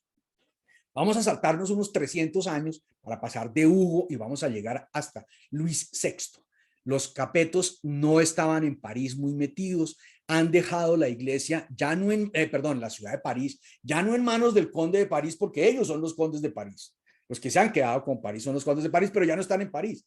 Cuando uno tiene un reino como el que les mostré, uno tiene que estar viajando mucho. Si yo tengo un reino en estas circunstancias, pues yo tengo que estar frecuentemente yendo a Borgoña, a Normandía, a Anjou, a Aquitania, a que me den mi tributo y hacerles recordarles que yo soy el rey. Yo soy el rey porque el Papa me apoya, pero pues que ellos tienen más dinero que yo y todo, pero la figura del feudalismo daba eso, ese vasallaje, ese homenaje, ese tributo que tenía que darle. Entonces estaban viajando permanentemente. ¿Y quién se va a quedar a cargo de la ciudad de París? La iglesia. La iglesia es la que maneja la ciudad. La iglesia maneja la ciudad. Y eso lo vamos a ver siempre en la historia de Francia. Entonces estos Capetos vamos a llegar aquí hasta Luis VI. Y Luis VI entonces empieza a generar dentro de un mayor desarrollo dentro del lado derecho del río, en una zona abandonada, desértica, ahí no había nada, que era el Champó, y ahí van a hacer un primer cementerio que era el cementerio de los Inocentes. Y a su alrededor la iglesia es la que va a organizar un gran mercado, el mercado del Leal, que se crea en el año 1137 y es el mercado más largo, más grande, más importante en la historia del mundo. Este mercado del Leal va a durar hasta el año 1971, cuando es tan grande que lo tienen que trasladar a Rangui, fuera de la ciudad de París, lo tienen que trasladar. Ya se había vuelto imposible que llegaran los camiones en el año 65-66 a proveer estos mercados. El mercado más importante del mundo estaba aquí y fue creado por la iglesia, que empieza a organizar alrededor del cementerio de los Inocentes todo este mercado. Y el centro era este, que existe tal cual como está hoy en día, en la Fontana de los Inocentes. Pero imagínense ustedes, cuando llega el rey y encuentra esto, el rey tiene una posibilidad, o sacar a la iglesia o aliarse con la iglesia. Y el rey lo que hace muy sabiamente es aliarse con la iglesia y vamos a tener nuevamente esa alianza que tanto mencionamos, la alianza entre iglesia y Estado, entre iglesia y monarquía, que van a administrar no solamente la ciudad de París, sino el reino de Francia, lo van a administrar entre estos dos. Hacen su cementerio de los Inocentes, el cementerio de los Inocentes nos va a durar hasta el siglo XIX, y hacen el gran mercado de Leal. Ya en este momento ya empieza a ser auspiciado, apoyado por la monarquía, y van a entonces a empezar a crecerlo y a crecerlo por todos lados. Imagínense ustedes en esta ciudad que no tenía servicios públicos, que no había agua potable, que no había agua por acueducto que llegaba a las casas. Esto era un desorden muy grande, y esto en un mercado, esto era muy sucio. Lo único que hacía la limpieza de la ciudad eran los marranos, los cochinos, los puercos. Estos eran los que hacían la limpieza de la ciudad de París. Normalmente eran posesión de las abadías que hemos visto que estaban localizadas fuera de la ciudad, la abadía de Saint-Germain-des-Prés, la abadía de San Víctor, la abadía de Saint-Martin-des-Champs. Todas esas abadías tenían una cantidad de marranos que durante el día los soltaban por las calles de París y después los recogían y estaban, pues daban vueltas como cualquier perro callejero, daban vueltas limpiando la ciudad de París de toda la suciedad.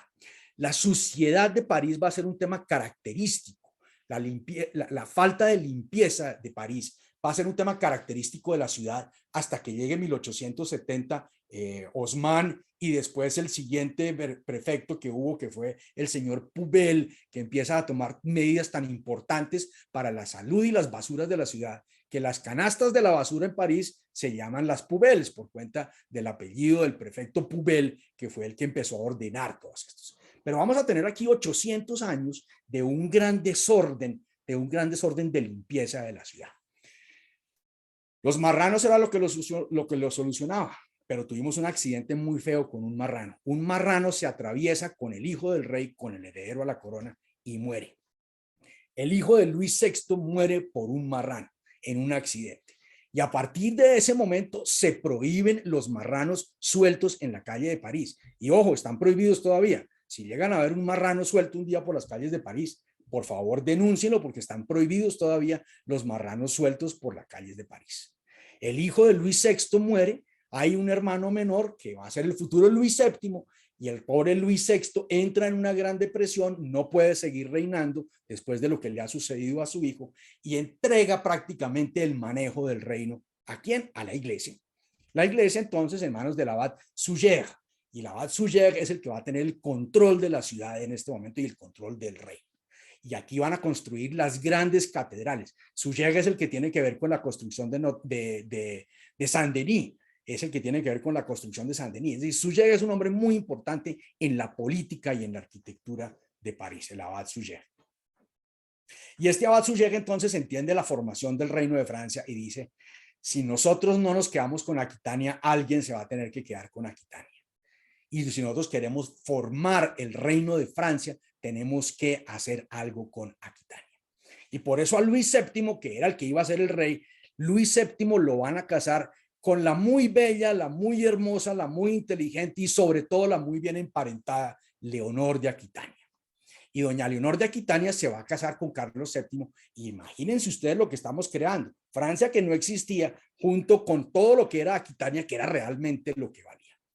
Entonces se casan Luis VII y Leonor de Aquitania, se instalan en París, pero no van a vivir en París, no van a vivir mucho tiempo en París. Ese matrimonio no nos va a funcionar muy bien, y después entonces ese matrimonio se daña y doña Leonor de Aquitania se va a casar con el rey de Inglaterra, que eran los que querían tener también el control de Aquitania. Aquitania era importantísimo estratégicamente, como les mostré en el mapa. El que se quedara con eso, se quedaba con el control de todo.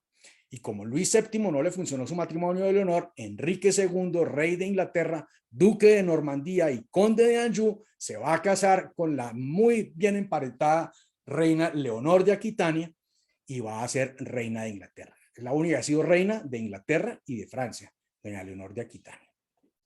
Entonces tenemos ya una ciudad que empieza a tener unos conflictos eventuales con los ingleses. Los ingleses, ya estamos hablando que los ingleses son los normandos, porque los normandos han invadido, y vamos a tener necesariamente que empezar a defender la ciudad.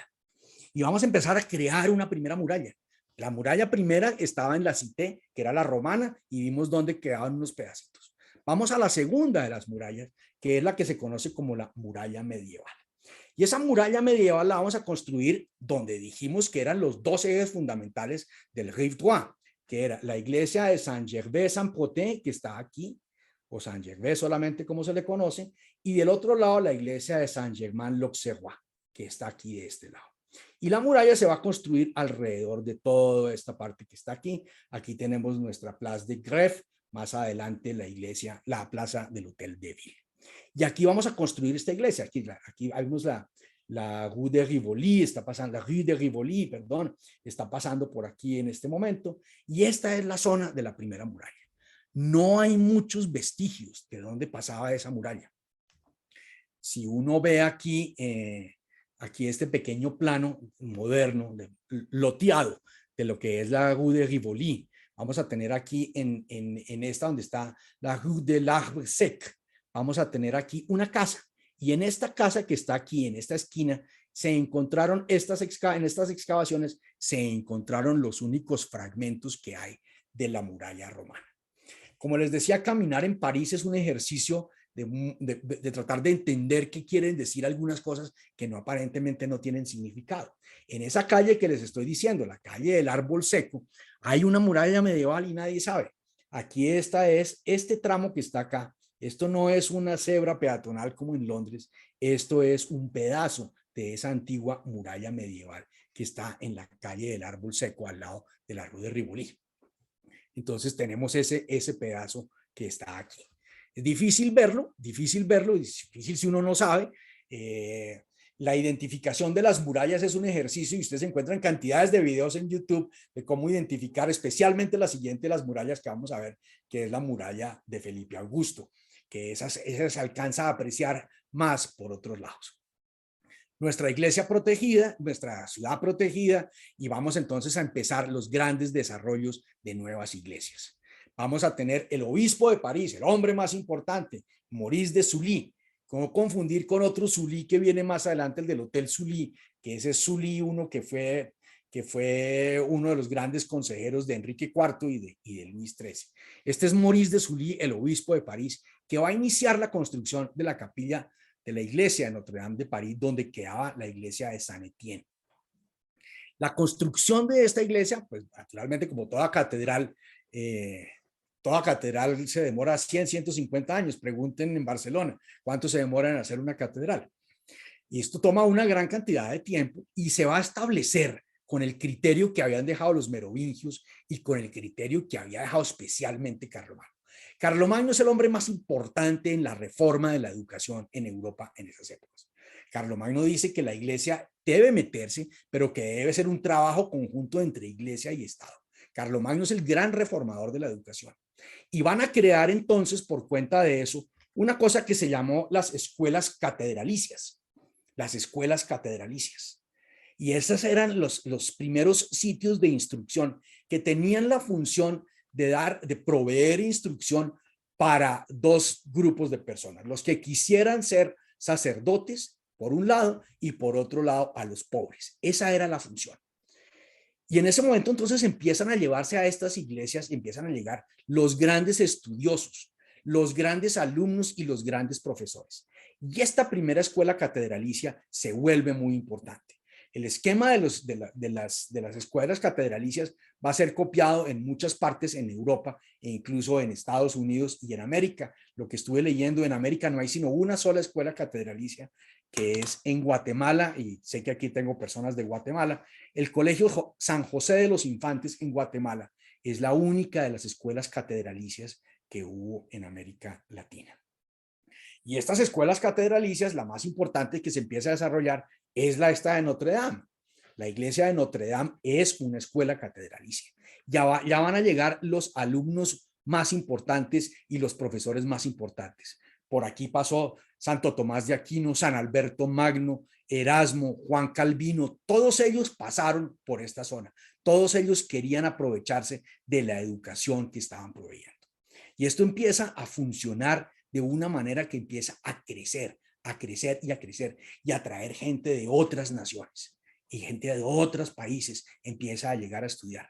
Y París poco a poco empieza a ver que su objetivo, su plan estratégico tiene que trazarlo alrededor de la educación. Y lo vamos a ver como Felipe Augusto, Felipe II, es el que tiene la visión y dice, yo me quedo con este negocio. Estratégicamente, París debe ser la ciudad de la universidad y lo va a lograr. Esta escuela catedralicia de Notre Dame va a tener dos simpáticas aventuras. La primera de ellas tiene que ver con el tema de Abelardo y Eloísa, que ya lo vamos a mencionar, y la segunda es que siguió funcionando la escuela catedralicia sin Abelardo, como lo mencionaremos, pero se va a trasladar después al otro lado del río, al lo que es hoy en día el colegio de los Bernardinos en la Rue de Poissy. Ahí va a quedar la escuela de Notre Dame. Y la escuela de Notre Dame tiene los mejores profesores y todos querían estudiar con un gran profesor que era Pedro Abelardo. Pedro Abelardo era el gran profesor y todos querían. La gente venía de todas partes de Europa para estudiar con Pedro Abelardo. Y uno de los canónigos de la iglesia de Notre Dame, el señor Fulberto, tenía una sobrina bastante agraciada, parece ser, que no tenía mucha educación, pero que tenía mucha educación, pero que quería mejorar toda su educación en una época en que las mujeres no estudiaban. Y Fulberto le encarga a Abelardo que se vaya a vivir a su casa. Esta casa que está en el 11, el Quai aux Fleurs, está la casa de lo que fue la casa de Abelardo y Eloísa, que realmente era la casa del tío Fulberto, donde vivía Fulberto, que era uno de los canónigos de Notre Dame. Y a esa casa se va a vivir Abelardo para darle instrucción. Y terminaron fue enredados en un gran romance que termina inclusive teniendo un hijo, Eloísa de Abelardo, que le pondrán el curioso nombre de Astrolabio. Y naturalmente cuando esto sucedió, esto fue un escándalo por todos lados. Un escándalo en la sociedad, un escándalo para la familia, un escándalo en la iglesia. A Abelardo lo van a mandar, el tío Fulberto lo va a mandar castrar y lo va a por cuenta de eso va a terminar Abelardo expulsado de la Universidad de la Universidad Colegio de la Catedral de Notre Dame.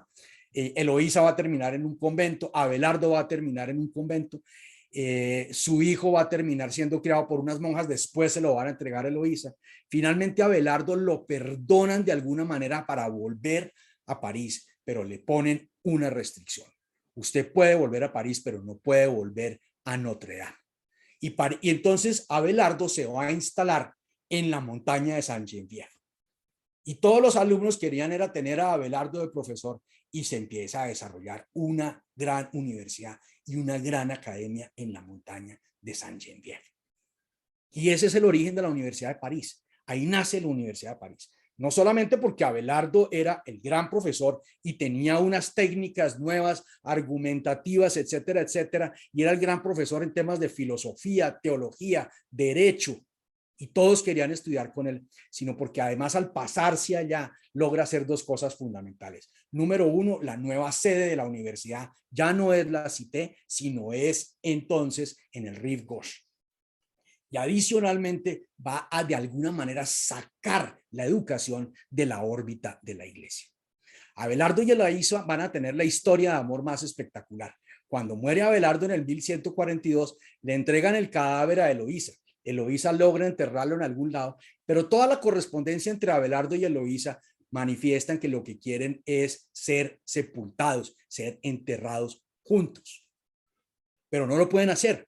La iglesia no iba a permitir que fueran enterrados juntos. Abelardo había creado un monasterio.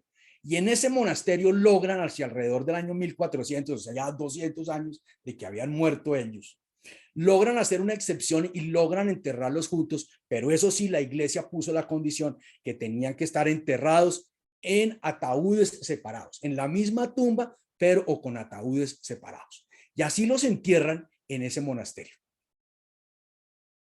Y la historia va a cambiar cuando después, en el siglo XIX, los concordatos y se acaben los cementerios controlados por la iglesia.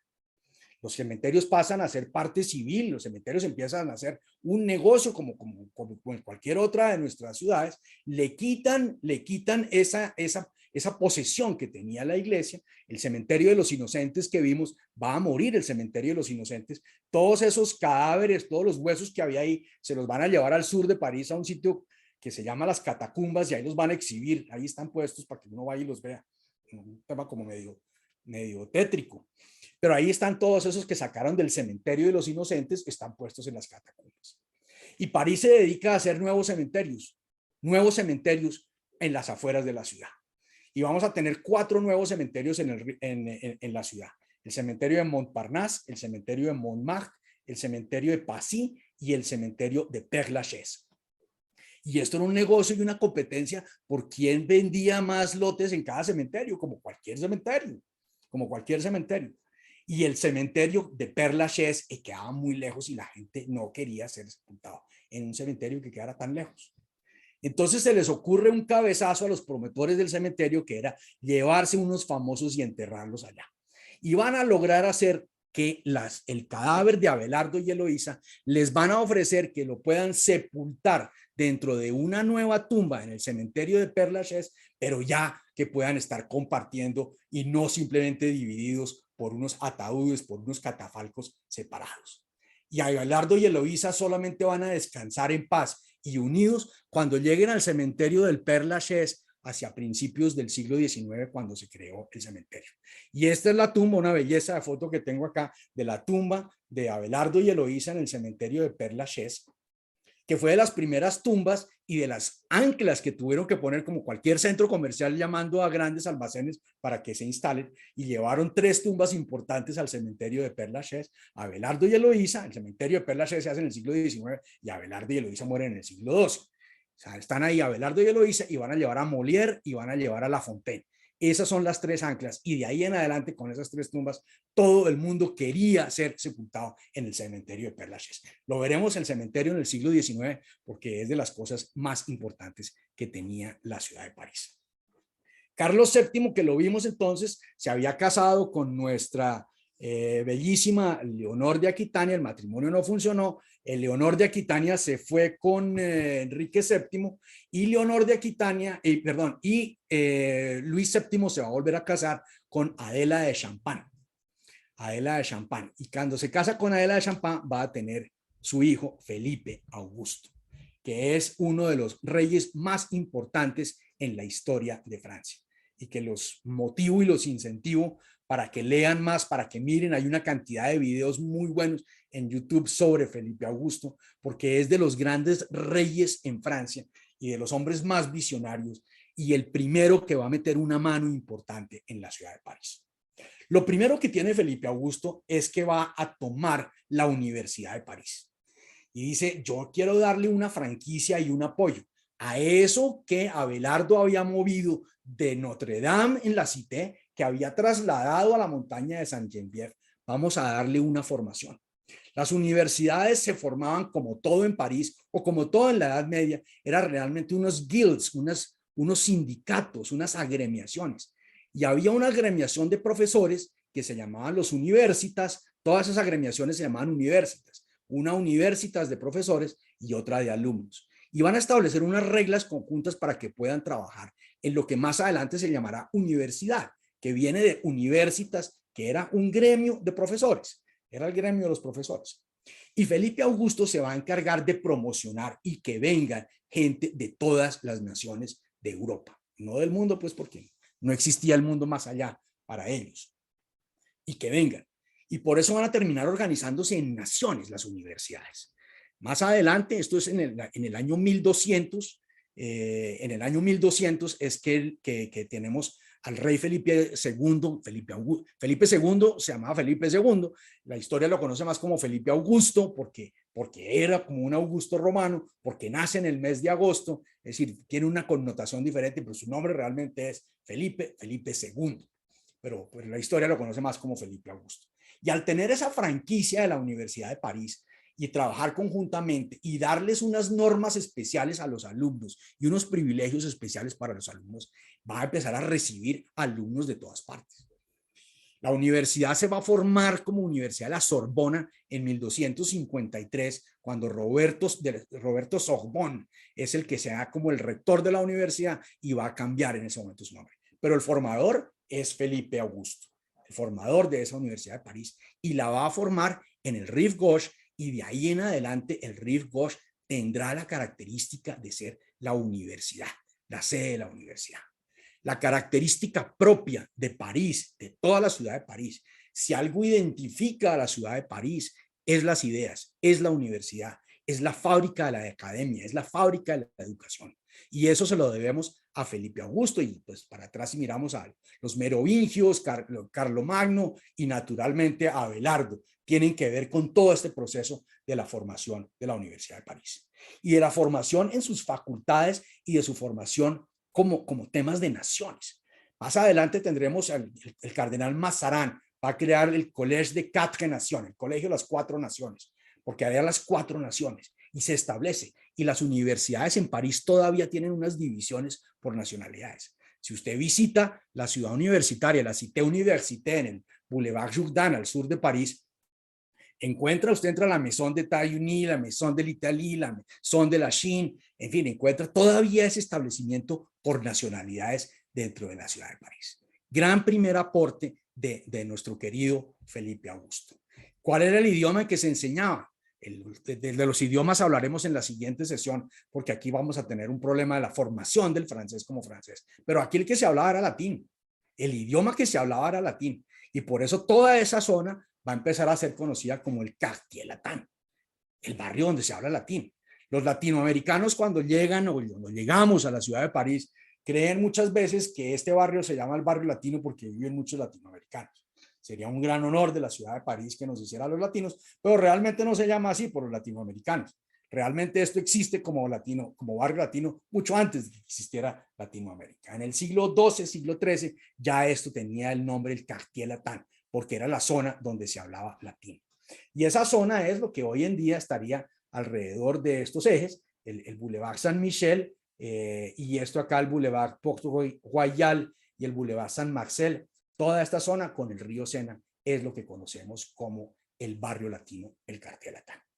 No la tenía fácil Felipe Augusto, como no la tenía fácil tampoco Hugo Capeto, porque tienen que enfrentarse a la formación de una ciudad, a una ciudad que tiene que defenderse de un enemigo muy potente que ya no son los romanos, que ya no son los musulmanes, que ya no son los vikingos, sino que son los ingleses.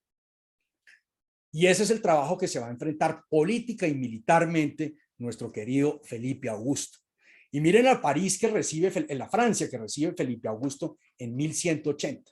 En 1180, los territorios realmente propiedad de los reyes francos eran estos azules. Esto rojo que está aquí era todo angevino, Plantagenet, inglés, normando. Normandía está aquí, Anjou por aquí y Aquitania, Gascuña está por acá. Y todo esto era de los ingleses. El rey de Inglaterra era más importante en esta zona que el rey de Francia. No había nada que hacer. Y con los conflictos que empieza a tener Felipe Augusto con los dos reyes ingleses hermanos, Ricardo Corazón de León, pero especialmente Juan Sin Tierra, vamos a tener que pierden los ingleses todos los territorios que tenían y solamente se van a quedar con la Gascuña. En 1223, Felipe Augusto es un gran consolidador de esa primera fase de la nación francesa. Es lo que ha logrado Felipe. Y lo logra con un trabajo militar, con un trabajo político, con un trabajo religioso muy grande. Uno de ellos tiene que ver con que los llama el Papa Gregorio VIII, lo llama a él y al rey de Inglaterra, enemigos pero medio parientes. Finalmente, Ricardo Corazón de León, rey de Inglaterra, es hijo de Leonor de Aquitania, que estaba casado con el papá de Felipe Augusto. Entonces tienen ahí su parentesco.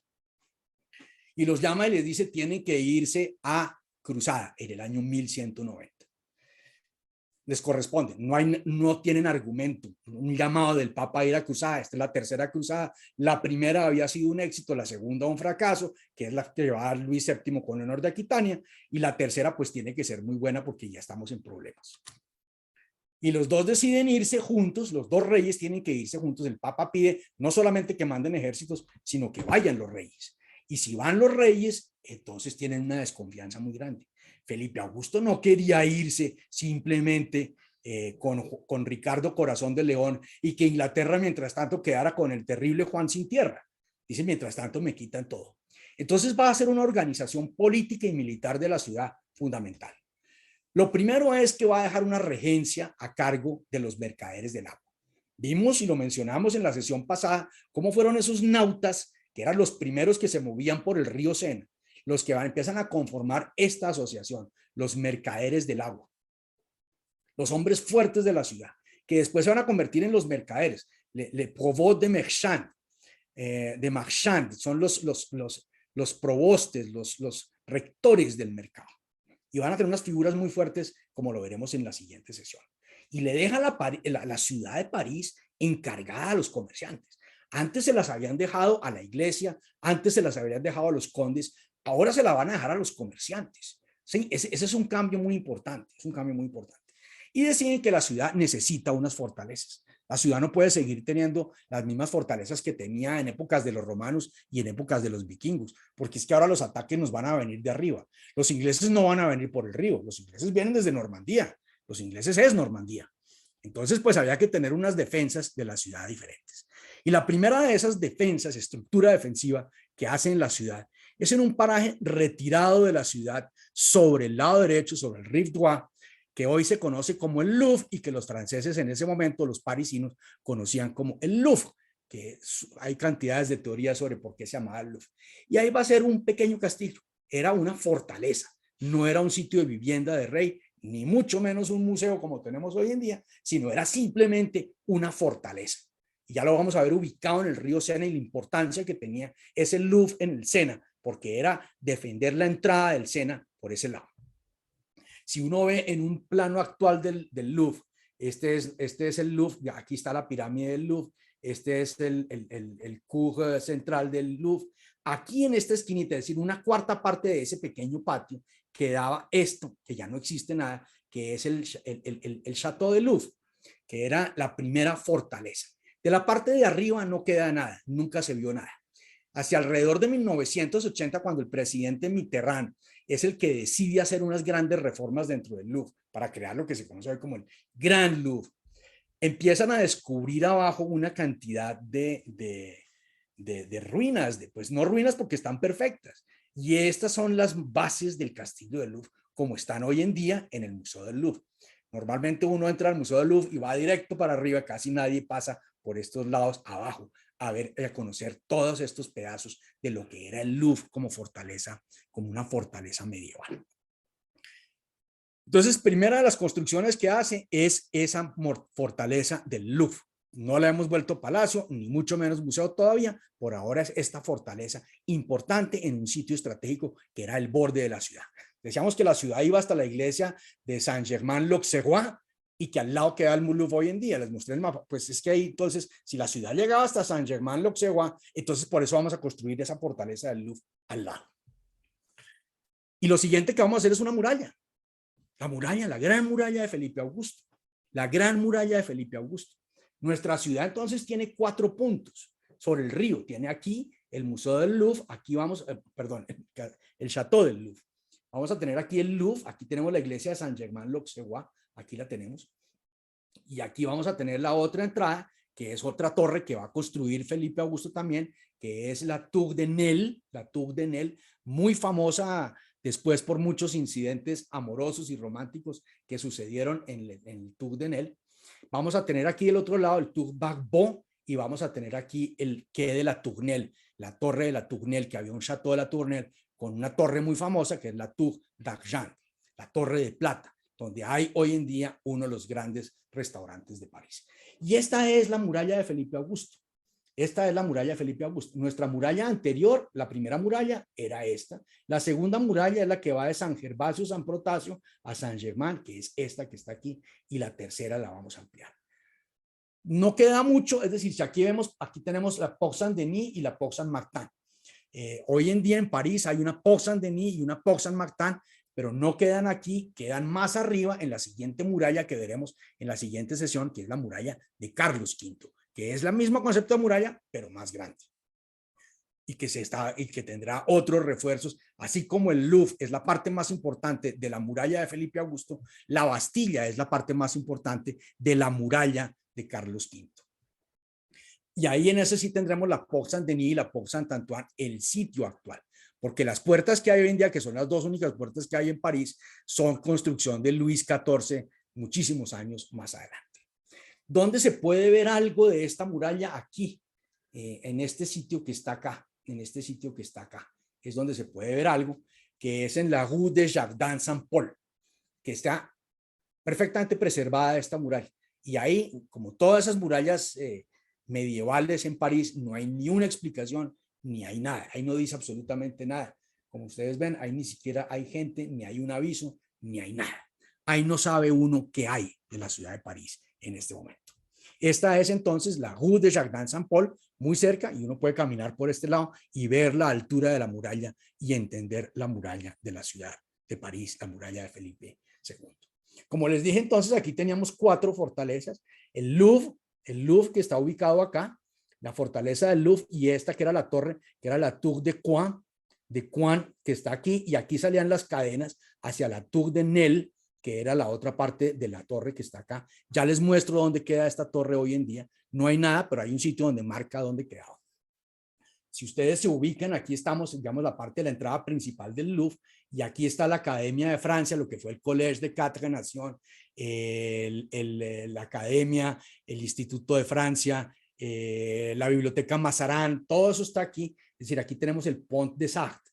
El Pont des Arts era más o menos el sitio por donde pasaba la cadena, que subían por las noches una cadena que unía la Tour de Coin en el Louvre con la Tour de Nesle del otro lado del río. Entonces aquí tenemos la Tour de Nesle, la Tour de Coin, y del otro lado tenemos el Tour Bagbo, de lo cual no queda absolutamente nada, solamente ese por lo menos tiene una plaquita. En el 32 Quai de Celestin tenemos una plaquita aquí en este sitio donde dice que aquí queda la Tour Bagbo, y aquí en el Tour, en la Tournelle, mis amigos gastronómicos franceses conocen muy bien, porque aquí quedaba en la Tournelle, en ese Chateau de la Tournelle, quedaba la torre, la Tour d'Argent, y ahí hoy en día es donde está el mismo restaurante. El Pont de la Tournelle está aquí atravesando hacia lo que era en ese momento la isla de Notre Dame y la isla de las Vacas, y hoy en día es la isla Saint-Louis. Entonces aquí tenemos esos 4 puntos que están, y vamos entonces a incluir todo esto, va a quedar cubierto.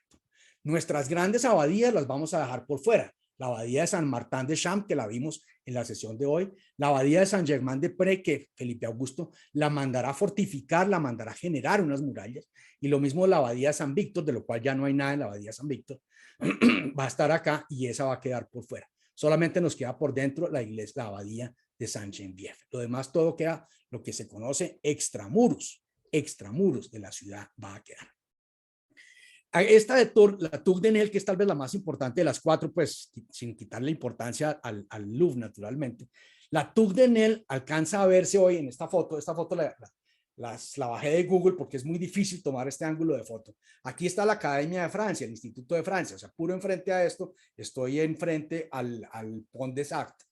Y aquí lo que tenemos es esta plaquita aquí arriba que nos señala y nos dice que ahí quedaba la Tour de Nesle. Esto es lo único que hay, no hay ni una explicación, ni qué era la Tour de Nesle, ni por qué quedaba ahí, ni nada. Entonces, esto es la Tour de Nesle, pegado junto a donde está el Instituto de Francia, Mazarin, la Biblioteca Mazarin, todo eso está ahí en ese lado. Entonces, hemos dejado una París bien armada. Vamos a empezar, estamos en la mitad de la Edad Media. Vamos a llegar a la siguiente fase de la Edad Media y tenemos una ciudad relativamente bien armada.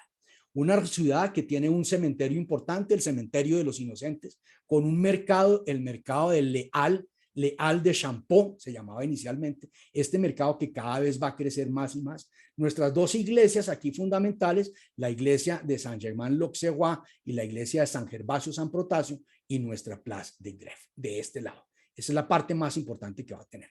Aquí empezamos a construir las primeras avenidas, la Rue Saint-Denis y la Rue Saint-Martin, y Saint-Denis, porque de aquí llegamos hacia Saint-Denis, hacia Montmartre, más que hacia Saint-Denis realmente, y esta sí llega a la abadía de Saint-Martin. Y del otro lado del río, de la ciudad, vamos a tener el conjunto entre el palacio, el ejecutivo y la iglesia. Notre Dame, que ya empieza a estar construida, y el Palais Royal, que está aquí. No tenemos ahí todavía la sede del gobierno, no tenemos toda esa parte, ni mucho menos tenemos todavía la construcción del que veremos en la siguiente sesión de la Gran Sainte-Chapelle, que queda en este sitio. Y del otro lado vamos a tener la universidad, vamos a tener la zona de las universidades con la iglesia que está acá. Vamos a dejar todas estas abadías por fuera de la ciudad. Entonces, eso lo que quiere decir es que estamos dividiendo la ciudad en tres ejes importantes. El desarrollo de París de aquí en adelante tendrá que ver con la formación de estos tres. La ville que está aquí, que aquí vemos la formación de la muralla, la primera muralla está aquí, la segunda muralla, que es la que acabamos de ver hoy, está acá, y la tercera que veremos en la siguiente sesión, que ya nos cubre todo esto y que va a tener el equivalente, la fortaleza más importante de este lado, una fortaleza que será más importante por otras cosas para la historia, que es la fortaleza de la Bastilla. Entonces tenemos la ville de este lado, la Cité en el centro y la universidad del otro lado. Y son los ejes de cómo París se va a armar. De aquí en adelante todo lo que vamos a ver es cómo se interrelacionan estos tres. París tiene en este momento el 85% de su población vive en la ville, que es el área del comercio de la ciudad, el área de negocios de la ciudad. La clase de la burguesía está en la ville. En la Cité está el poder ejecutivo y el poder de la iglesia. Están los dos ahí, y ahí habita el 10% de la población. Y el 5% habita en la universidad. Y la universidad es lo que será el fundamento de París. Así como vimos que Nueva York será ese carácter especulativo, ese carácter financiero, ese carácter negociante, París será lo que es la universidad y lo que le va a dar más años más adelante la ilustración, los derechos humanos, la Revolución Francesa, todo viene de aquí, de la universidad, que es lo que veremos. Y es a lo que quiero invitarlos en este último minuto, a que me acompañen de hoy en adelante en las siguientes 7 sesiones que vamos a ver. Vimos una primera sesión que era Lutecia, que es, vimos a Julio César, Clovis, Saint-Denis, Santa Genoveva, como los grandes personajes de eso. En la sesión de hoy, la Edad Media en París, Odo, Hugo Capeto, Luis VI, Luis VII, Felipe Augusto. Y vamos a meternos después al siglo XIII y al siglo XVI, donde vamos a empezar a tener los primeros conflictos civiles en París. Es la época de Luis IX, Felipe IV, Etienne Marcel, Juana de Arco, Carlos V, Francisco I, Catalina de Medici, Enrique III y la famosísima Reina Margot, la hermana de Enrique III, hija de Catalina de Medici. La cuarta sesión, y estos pues son temarios aproximados, puede que pase de un lado para el otro, es decir, esto es simplemente un tema indicativo. La cuarta sesión vamos a ver el inicio de los Borbón. Enrique IV, París bien vale una misa, y el inicio de todos los Borbones en París. Vamos a tener especialmente ahí, vamos a mirar Enrique IV, María de Medici, Luis XIII, Richelieu, Luis XIV, Mazarin, Luis XV y la gran Madame de Pompadour, y su famoso casa donde vivía Madame de Pompadour. Quinto, vamos a entrar a la Revolución Francesa, entre 1789, la de 1789, la de 1830, 1848. Vamos a ver la Primera República y el Primer Imperio, el impacto que tuvieron en París. Vamos a ver a Luis XVI, Lafayette, Robespierre, Napoleón, Luis XVIII, Carlos X y Luis Felipe. En el sexto nos vamos a ir a la Segunda República y a Segundo Imperio. Aquí tenemos a Napoleón III, Eugenia de Montijo y Osman. Es una sesión, prácticamente una sesión entera, para mirar lo que fue el París osmaniano, el París creado por Osman y la importancia que tenía. El séptimo es el final de todo eso, la guerra franco-prusiana y la Comuna de París, Napoleón III, Bismarck, Víctor Hugo, Monet, Courbet, Solá, Gambetta, Clemenceau, todos estos personajes. Pongo más que poner la lista de acontecimientos, pongo algunos de los personajes que son importantes. Octavo, cómo vamos a reconstruir París. ¿Cómo decidimos que París tiene que mostrarle al mundo que después de esas crisis, que después de la Comuna, que después del asedio de París, de todos esos fluctuat mergitur, París sale adelante y vamos a hacer 3 exposiciones universales fundamentales que van a cambiar la cara de Francia, de París, frente a los parisinos y frente al mundo. La Torre Eiffel es producto de una de esas exposiciones universales donde había que mostrarle a París, sobre todo a París, que París era grande. Y vamos a ver personajes como Eiffel, Marie Curie, Van Gogh, Matisse, Rousseau, Picasso, hoy estoy pronunciando francés, Picasso, Rodin, Renoir, Baudelaire, Debussy, Ravel, Grieg, todos estos personajes, no todos franceses, Grieg es noruego, pero todos querían vivir en París, todos querían estar en París. Y después nos vamos a meter en las 2 guerras mundiales, los 30 gloriosos y el inicio del siglo XXI. Puede que no nos alcance si hacemos si toca hacer una sesión adicional, hacemos como en los toros y regalamos un toro adicional y hacemos una 10ª sesión. No tengo ningún problema. No voy a dejar de cubrir un tema simplemente porque no nos alcance. Estas son cosas aproximadas. No tengo el curso preparado, lo voy a ir preparando en la medida en que voy trabajando con ustedes. Y en estas 2, pues vamos a ver Pétain, De Gaulle, Mitterrand, Sartre, Camus, Chirac, todos estos personajes y muchos otros que veremos cubriendo. Lo haremos, arrancamos hoy la segunda sesión, el jueves 24 de marzo, en 8 días, y tendremos marzo 3, 17, 24, 31 y abril 7, porque ya abril 14 es Jueves Santo. Y vamos a hablar, yo odio hablar de precios, pero entonces lo que vamos a hacer es que hay personas que me dicen que el mes de febrero es un mes difícil para que tienen el año escolar, los colegios, etcétera, etcétera. Entonces, por eso lo estoy haciendo de esta manera. Podemos hacerlo 2 cuotas de pago que están aquí, 5 sesiones ahora, las 2 primeras gratuitas, pagando el equivalente de 150,000 pesos colombianos, que son $38 o 34 euros, y después las otras 4 sesiones se pagan dentro de 4 meses, dentro de un mes, algo por el estilo. O una sola cuota, pagar las 9 sesiones o las 7 que realmente tienen costo con un descuento del 10% en estos precios que están acá. Espero me acompañen. Esta tarde les mando la grabación. Ha sido rico aprender de París, recorrer París por ustedes y con ustedes, y espero que me puedan acompañar y que sigan en este gran recorrido histórico por esa fascinante y hermosísima ciudad de París. Nos vemos el próximo jueves.